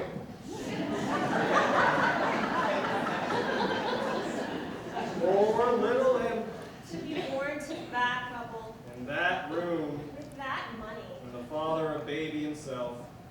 And now I hear. Now I hear. Something more has happened. Even stranger. She's gone. What do you mean? Stansy, she took the baby and went up to Bonnie to the spa. Just for a while, she says, but it'll cost us the last money we had. But why? It's my fault. I drove her away. She thinks I'm mad. Surely not. Perhaps she's right. I think maybe I am. Well, That dream again. I saw the figure, only this time it was clear, not misty. And it was in broad daylight. I was awake. Oh, God, it spoke to me. It was horrible. Wolfgang, calm yourself. Just tell me what happened. I was in my office, working. And then there were 3 sharp knocks at the door, and the figure entered. It was wrapped all in gray. Only this time it had a face. A death's head. A cold, hateful stare glaring out at me from 2 little caves of bone. And it spoke like a man hissing. It sounded awful. Wolfgang Mozart, know now that you are required by me to write a requiem mass. It must be ready when next you see me, and you will tell no one. I asked him, who has died? Why is this mass required? And who is your master? No, only this. You shall be most displeased if it is not ready when required. Therefore you shall tell no one, and write quickly. And then he turned and left. I saw my friend to the window to see him appear on the street. He was gone. Vanished. This is simply morbid fancy, my friends. It was all in there, and only there. I'm being silly, aren't I? Yes, I think you are. It had the force of real things. No wonder Stansy left. I frightened her away, the poor thing. She'll miss the vaudeville. I wrote so much of it for her. To make her smile. Do you mean it's finished? So soon? It's only been a month. Music is easy. It's marriage that's hard. I long to see it. It's not a grand venue. It's just a popular music hall. No one from court will be there. Do you think that matters to me? I would travel anywhere for a work by you. The first performance is Saturday night. Good. I know I'm no substitute for your little wife, but I know someone who will chase away your gloons. Saturday night. Saturday. What was happening? Could that grim figure actually exist? A skull-faced ghost ordering a mass from beyond the grave? Clearly not. Are you ready? It's time for the first performance. I can't wait! A vaudeville by you, che diletto a saluto. And if you recall, I promised to cheer you up. Well, behold. Katerina! And so, to the opera we went. A strange band of 3. First Kapellmeister, sleek as a cat. His mistress, now feathered like the great songbird she'd become. And Mozart, odd-looking and drunk, with the cheap wine that was now his constant habit. We went out into the suburbs to a crowded music hall in a tenement. You must be indulgent. This is my first piece of this kind.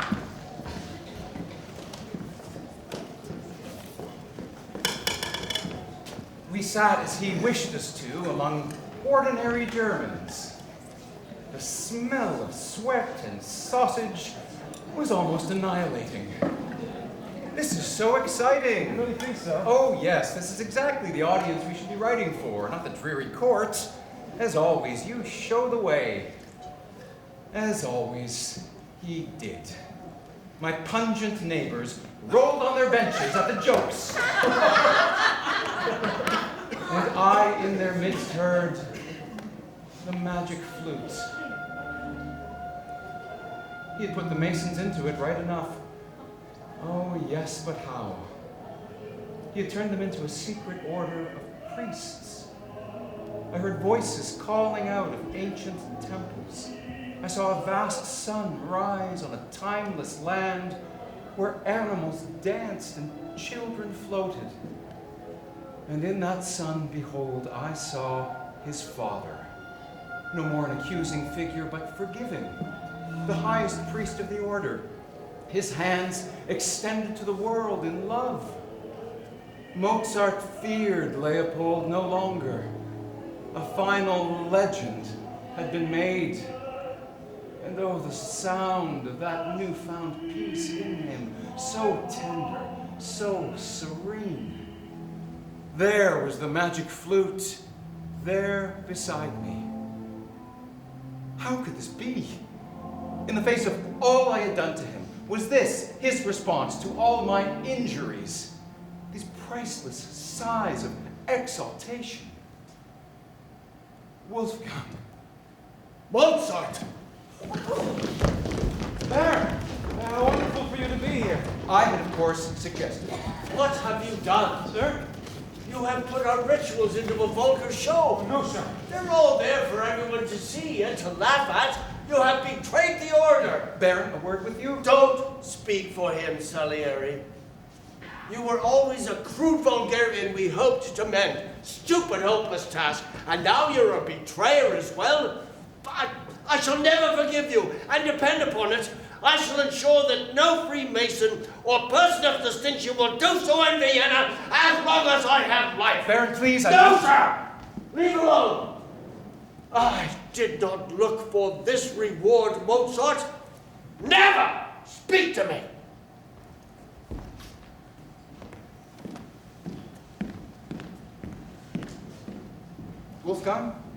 Wolfgang, all is not lost. But of course, it was. Now he was ruined, broken and shunned by all men of influence, and for good measure, he did not even get his half receipts from the opera. Chicken eater pays him nothing. Chicken eater cheats him. Gives him enough for liquor. And he keeps all the rest. I couldn't have managed it better myself. And as for Mozart, The poor fellow. What about him? I've heard nothing from him in days. What is he doing? we don't know. He's become really odd, sir. Turns dreadfully strange. Stays in his apartment all day. Burns his candle all night. But appears over and over at his window. Staring wildly down to the street. Twitching. Trembling. Like a man deeply disordered. Or one driven out of his mind. In fact, the rumor is, Sir, What? Say it. our Wolfgang has lost his wits.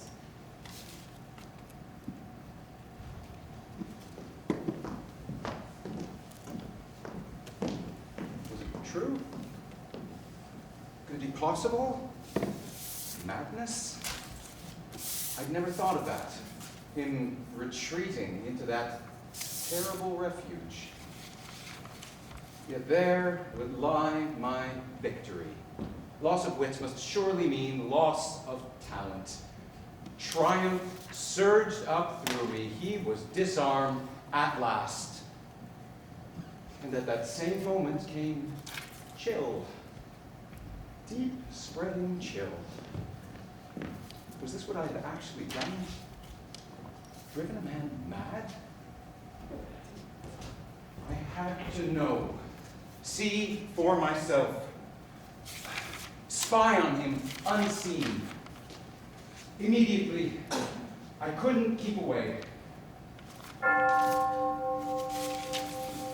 And so it was, incredibly late, one freezing November night in 1791, I found myself hurrying secretly across the empty city under a churning sky and a hidden moon, seeking his lodgings where I'd never been. No notion when I might see. There was my goal.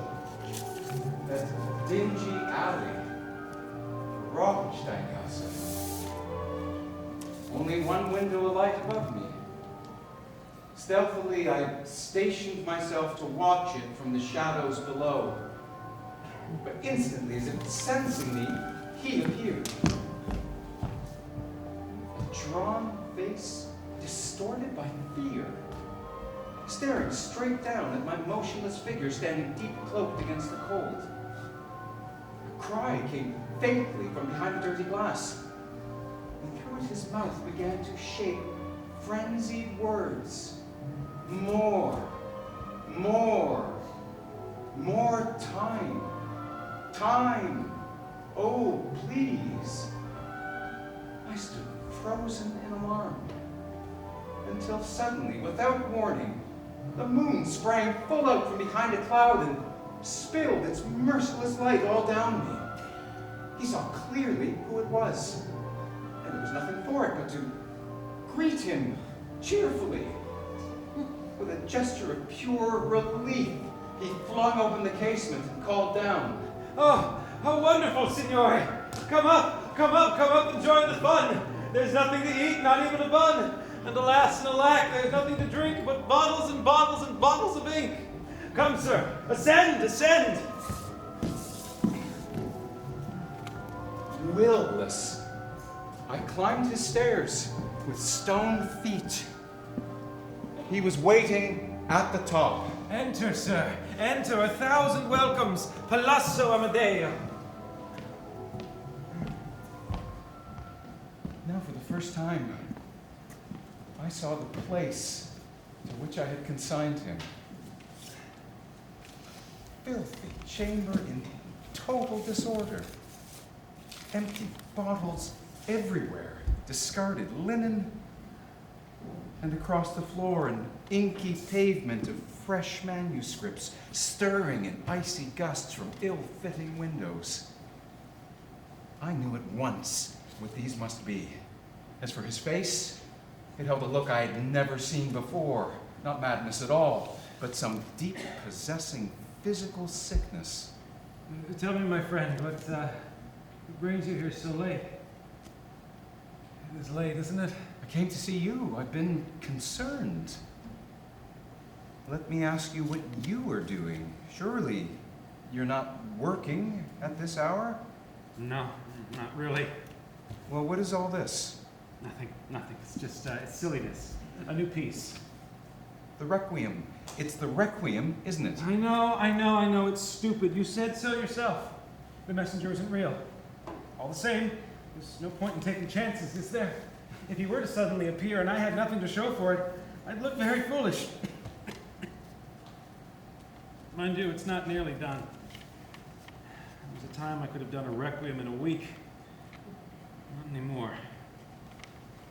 To be honest, I'm feeling very poorly. My friend...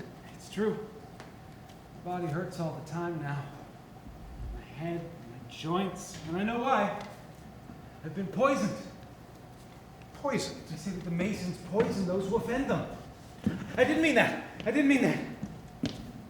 All the same, if that messenger does come too soon, I'll tell him. You tell your master from me that if he takes me too quick, there won't be a mass. So there. He can hiss at me all he likes. My friend, what are you saying? Isn't it obvious? It's for me. That's all. What is? The Requiem. It's mine. For me, it's ordered. I am to write my own. It makes sense, doesn't it? Why order a Requiem if no one's going to die? The worst thing, though, is cheating me of my proper time. That's what really shames me. I've never done that before in my life. Offered unfinished work. I wonder, sir, if you could have a look at it for a little bit.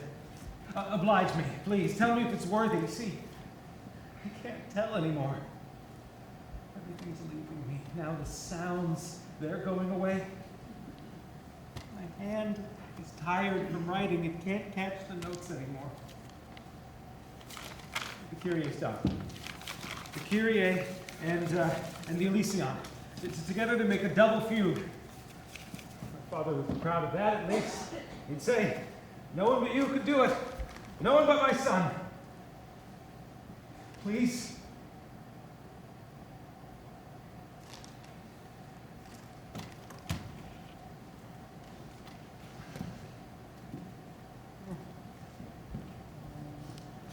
Started so well. My life, the world seemed so much bigger, so much happier.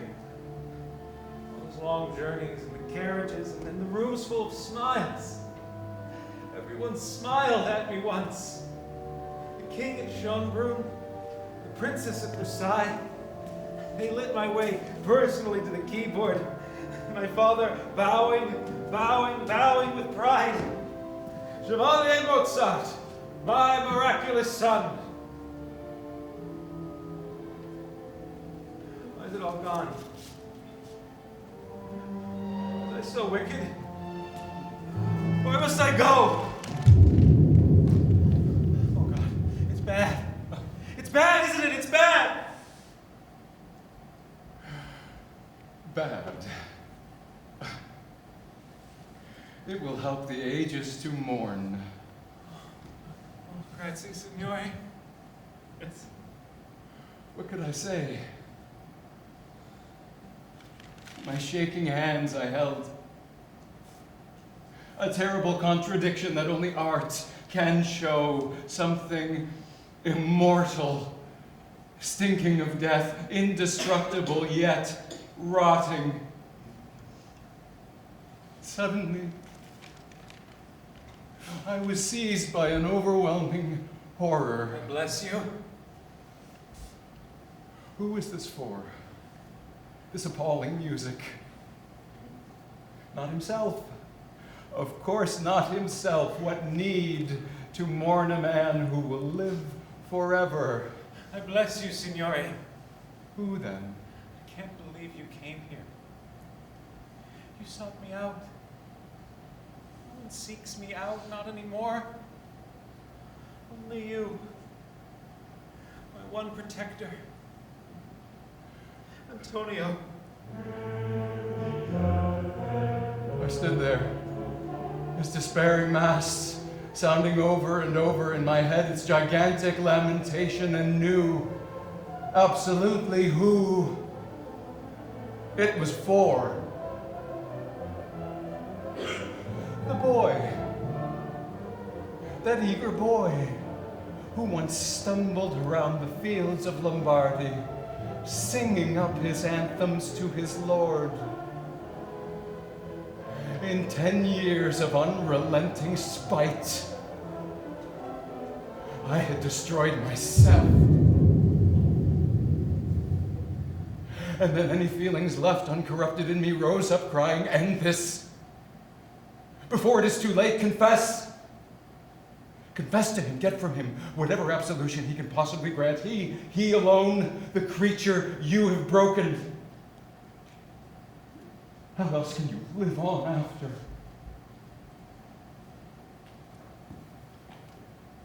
Wolfgang, you must hear me now.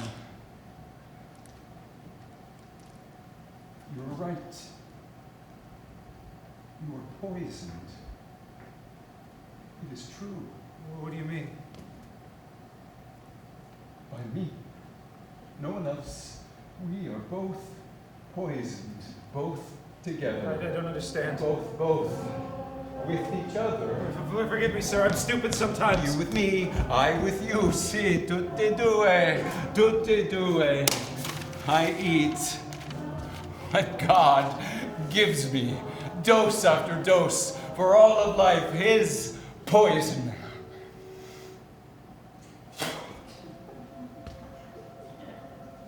Eccomi. Antonio Salieri, il tuo nemico, il tuo assassino, il tuo morte. Bravo! Bravissimo! Oh, sir, I think perhaps you're a little tiddly. I think maybe you are a little tiddly-widdly. You had some before you came here. I thought you might. Wolfgang, you must hear me. Piddly widdly piddly, and who can blame you? It's a cold night and a good performance. No, you have to listen, understand what has been done to you. What? What are you talking about? Why are you here? What do you want? Don't you know at all what I have endured from you? From the day you appeared, I have lived in hell. What I did to you is nothing to what you did to me. Sir, I don't understand. My God smiled and permitted it. Whatever I did, you would fill the world. You left me with nothing. No matter. You're not to blame. It's his will. I don't hate you. You're only an instrument. No, sir, this makes no sense. No, none. And now you're going. You're right. He's finished with you. You're too feeble to be used anymore. Worn through. And he does not care. Amadeus. God does not care. He cares nothing for whom he uses, nothing for whom he denies. We are equal, at least in that, huh? Please, sir, you're frightening me.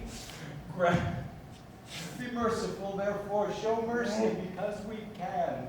That is for us alone to do. Us, not him. Us, he can't. Grant me forgiveness, Wolfgang, for pity's sake. You have to. You must. No, it's stupid. Go away. Go away.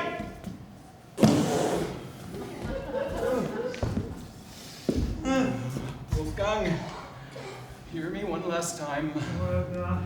I'm on my knees now, begging. Grant me absolution. La soluzione. La soluzione. For all of my sins against you, damages unnumbered, slanders unnumbered, foul thoughts unnumbered, endless injury and endless wrongs, absolve my wicked soul. Dammi, ti imploro.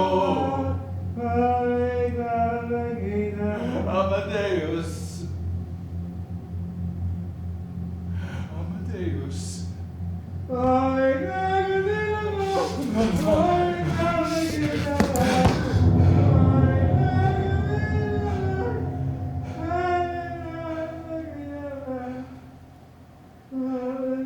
Reduce the man. Reduce the God. Behold my vow fulfilled. The profoundest voice in the world, reduced to a nursery tune.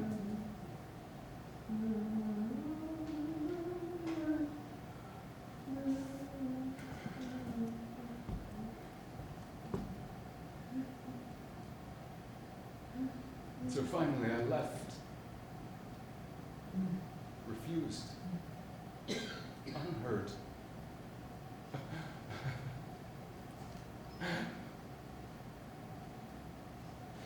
Of course. Grazie per sempre. And never after could I confess to anyone. Until I summoned you tonight. My last.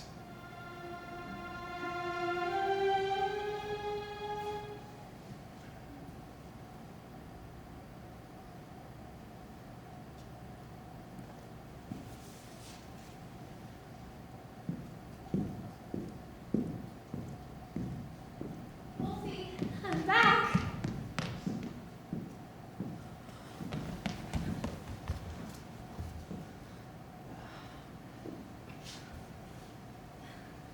Nancy? Yes, my love. Oh, little husband of my heart. Oh, I'm sorry. Oh, I'm sorry. sorry, I'm sorry, I'm sorry. There. It's all right.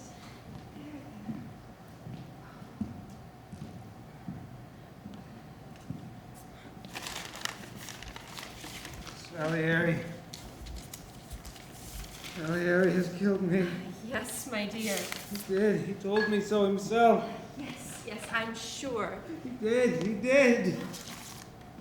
Hush now, lovey. No one has hurt you. Salieri. I'm back to take care of you. Salieri. Here now for always. Dr. Cossette says there's little hope, No point in seeing him at all. and especially as he cannot pay. They say he's still trying to finish that mass. Little wife won't let him.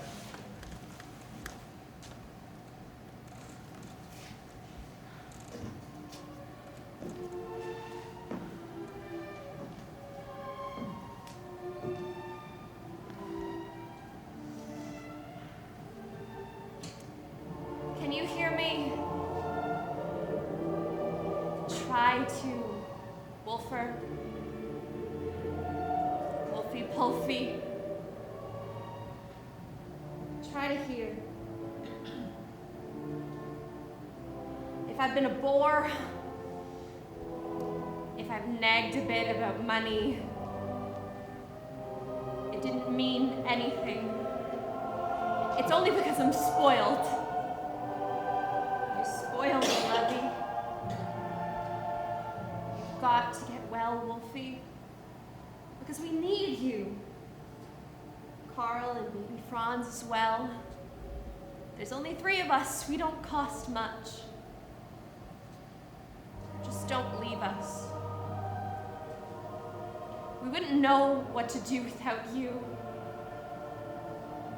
You wouldn't know much either up in heaven without us, you soppy thing. You can't even cut up your own meat without help.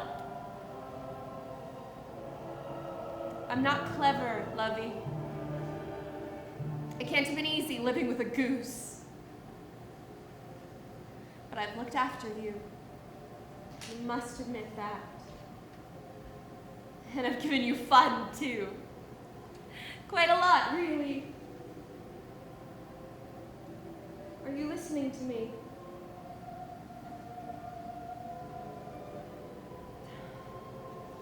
Know one thing. It was the best day of my life when you married me. And as long as I live, I'll be the most honored woman in the world.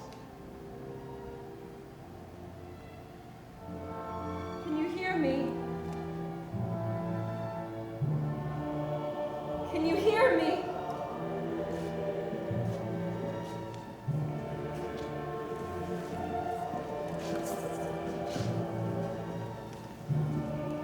The death certificate said, kidney failure hastened by exposure to cold. Generous Lord Few paid for a pauper's funeral. 20 other corpses, an unmarked lime pit.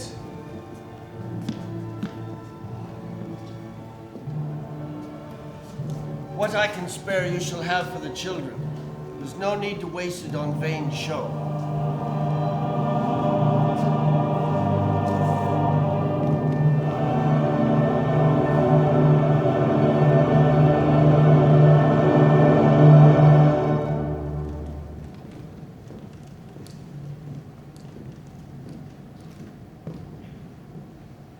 What did I feel?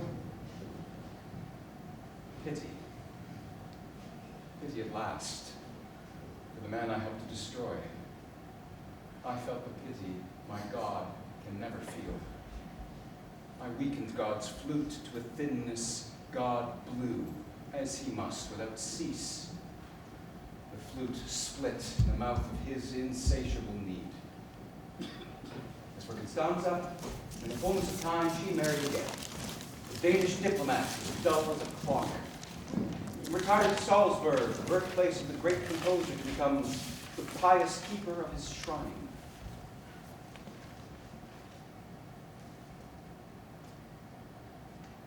A sweeter-tongued man never lived. In 10 years of blissful marriage, I never heard him utter a single coarse or conceited word. The purity of his life is reflected in the absolute purity of his music. In selling his manuscripts, I charge by the ink. So many notes, so many shillings. That seems to me the simplest way. One amazing fact emerged regarding that mysterious messenger with the skeletal face and the sinister rasping voice who came to commission the Requiem. Mozart had not imagined him. He was real. The man was the excessively bony servant of an eccentric nobleman who longed to write music and be praised for it. His wife had just died, so he sent this servant in deepest secrecy to order the mass for Mozart. Incredibly, the nobleman's plan was actually to copy out the manuscript himself and pass it off as his own work. It would seem that there is literally nothing a man will not stoop to in order to be thought a great composer. And so I stayed on in the city of musicians, reverenced by all. On and on and on for 32 years. And slowly I came to understand the nature of God's punishment. What did I ask for in that church as a boy? Was it not fame? Well, now I had it. I was to become quite simply the most famous musician in Europe. I was to be bricked up in fame, buried in fame, embalmed in fame. This was my sentence. I must endure 32 years of being called distinguished by people incapable of distinguishing. Finally, when my nose had been rubbed in fame to vomiting, receptions, awards, civic medals and chains, suddenly his masterstroke. It would all be taken away from me. Every scrap. Mozart's music would sound everywhere, and mine in no place on earth. I must survive to see myself become extinct. Nemico dei nemici, Dio implacabile.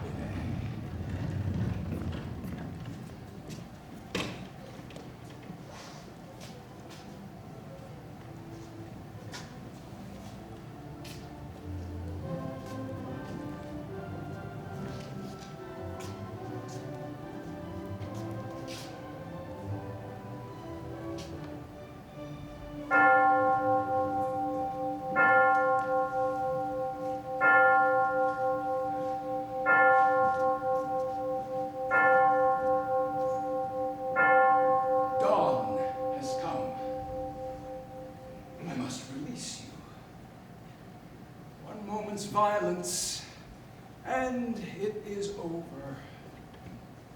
You see, I cannot accept this. To be sucked into oblivion, not even my name remembered. Oh no, I did not live on earth to be his joke for eternity. I have one trick left me. See how he deals with this. All this week I've been shouting about murder. You heard me yourselves? Do you remember? Mozart! Pieta! Pardon your assassin! Mozart! I did this deliberately. My servants carried the news into the streets. The streets repeated it to one another. And now my name is on every tongue.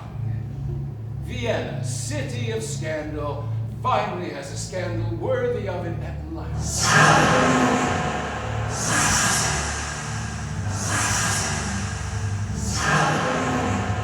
Can it be true?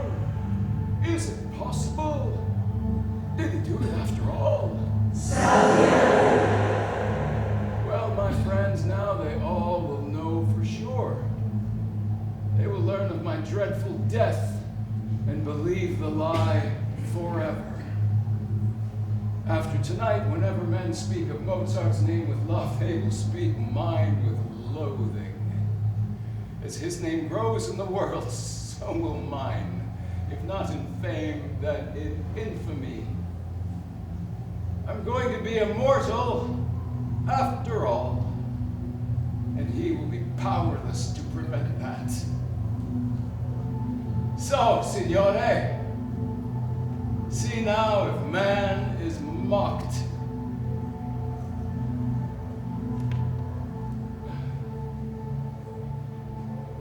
Michikare, I was born a pair of ears, nothing else.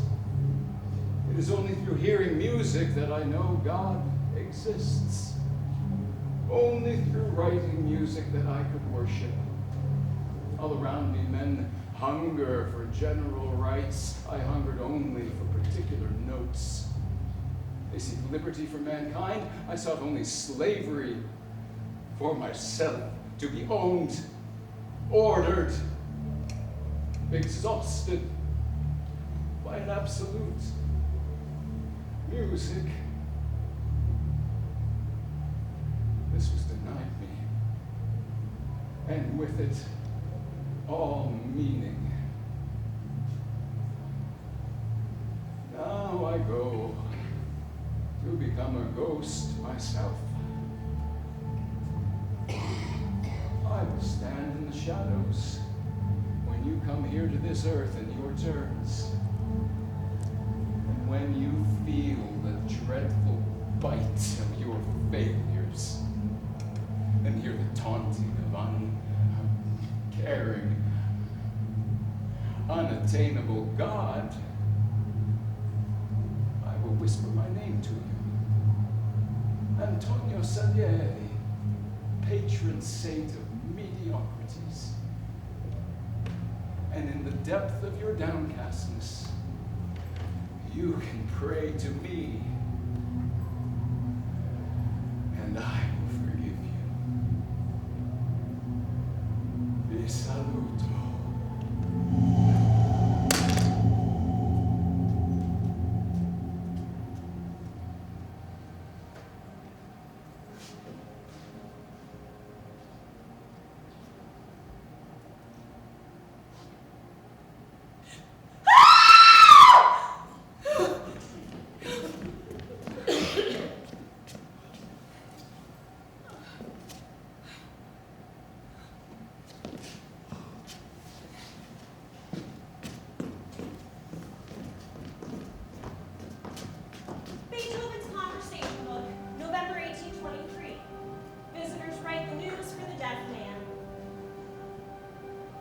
Salieri has cut his throat,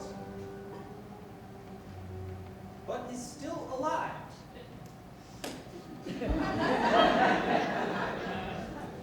Beethoven's Conversation Book, 1824. Visitors write the news for the deaf man. Salieri is quite deranged. He keeps claiming that he's guilty of Mozart's death and made away with him by poison. The German Musical Times, May 25th, 1825. Our worthy Salieri just cannot die. In the frenzy of his imagination, he is even said to accuse himself of Mozart's early death, a rambling of the mind believed in truth by no one but the deluded old man himself. I don't believe it. I don't believe it. I don't believe it. I don't believe it. No one believes it in the world.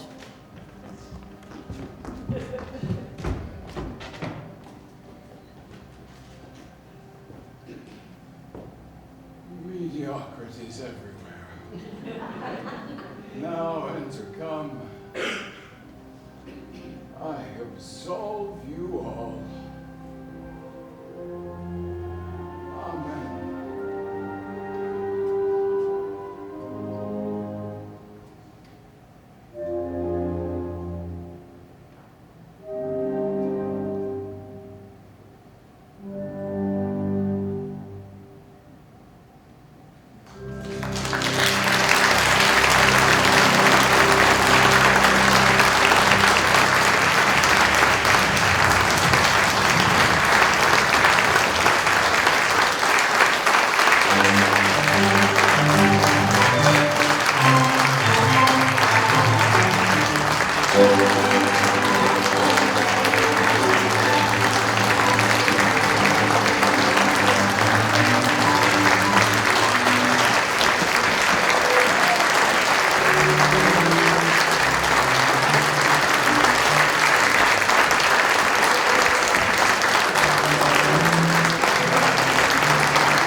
Thank you.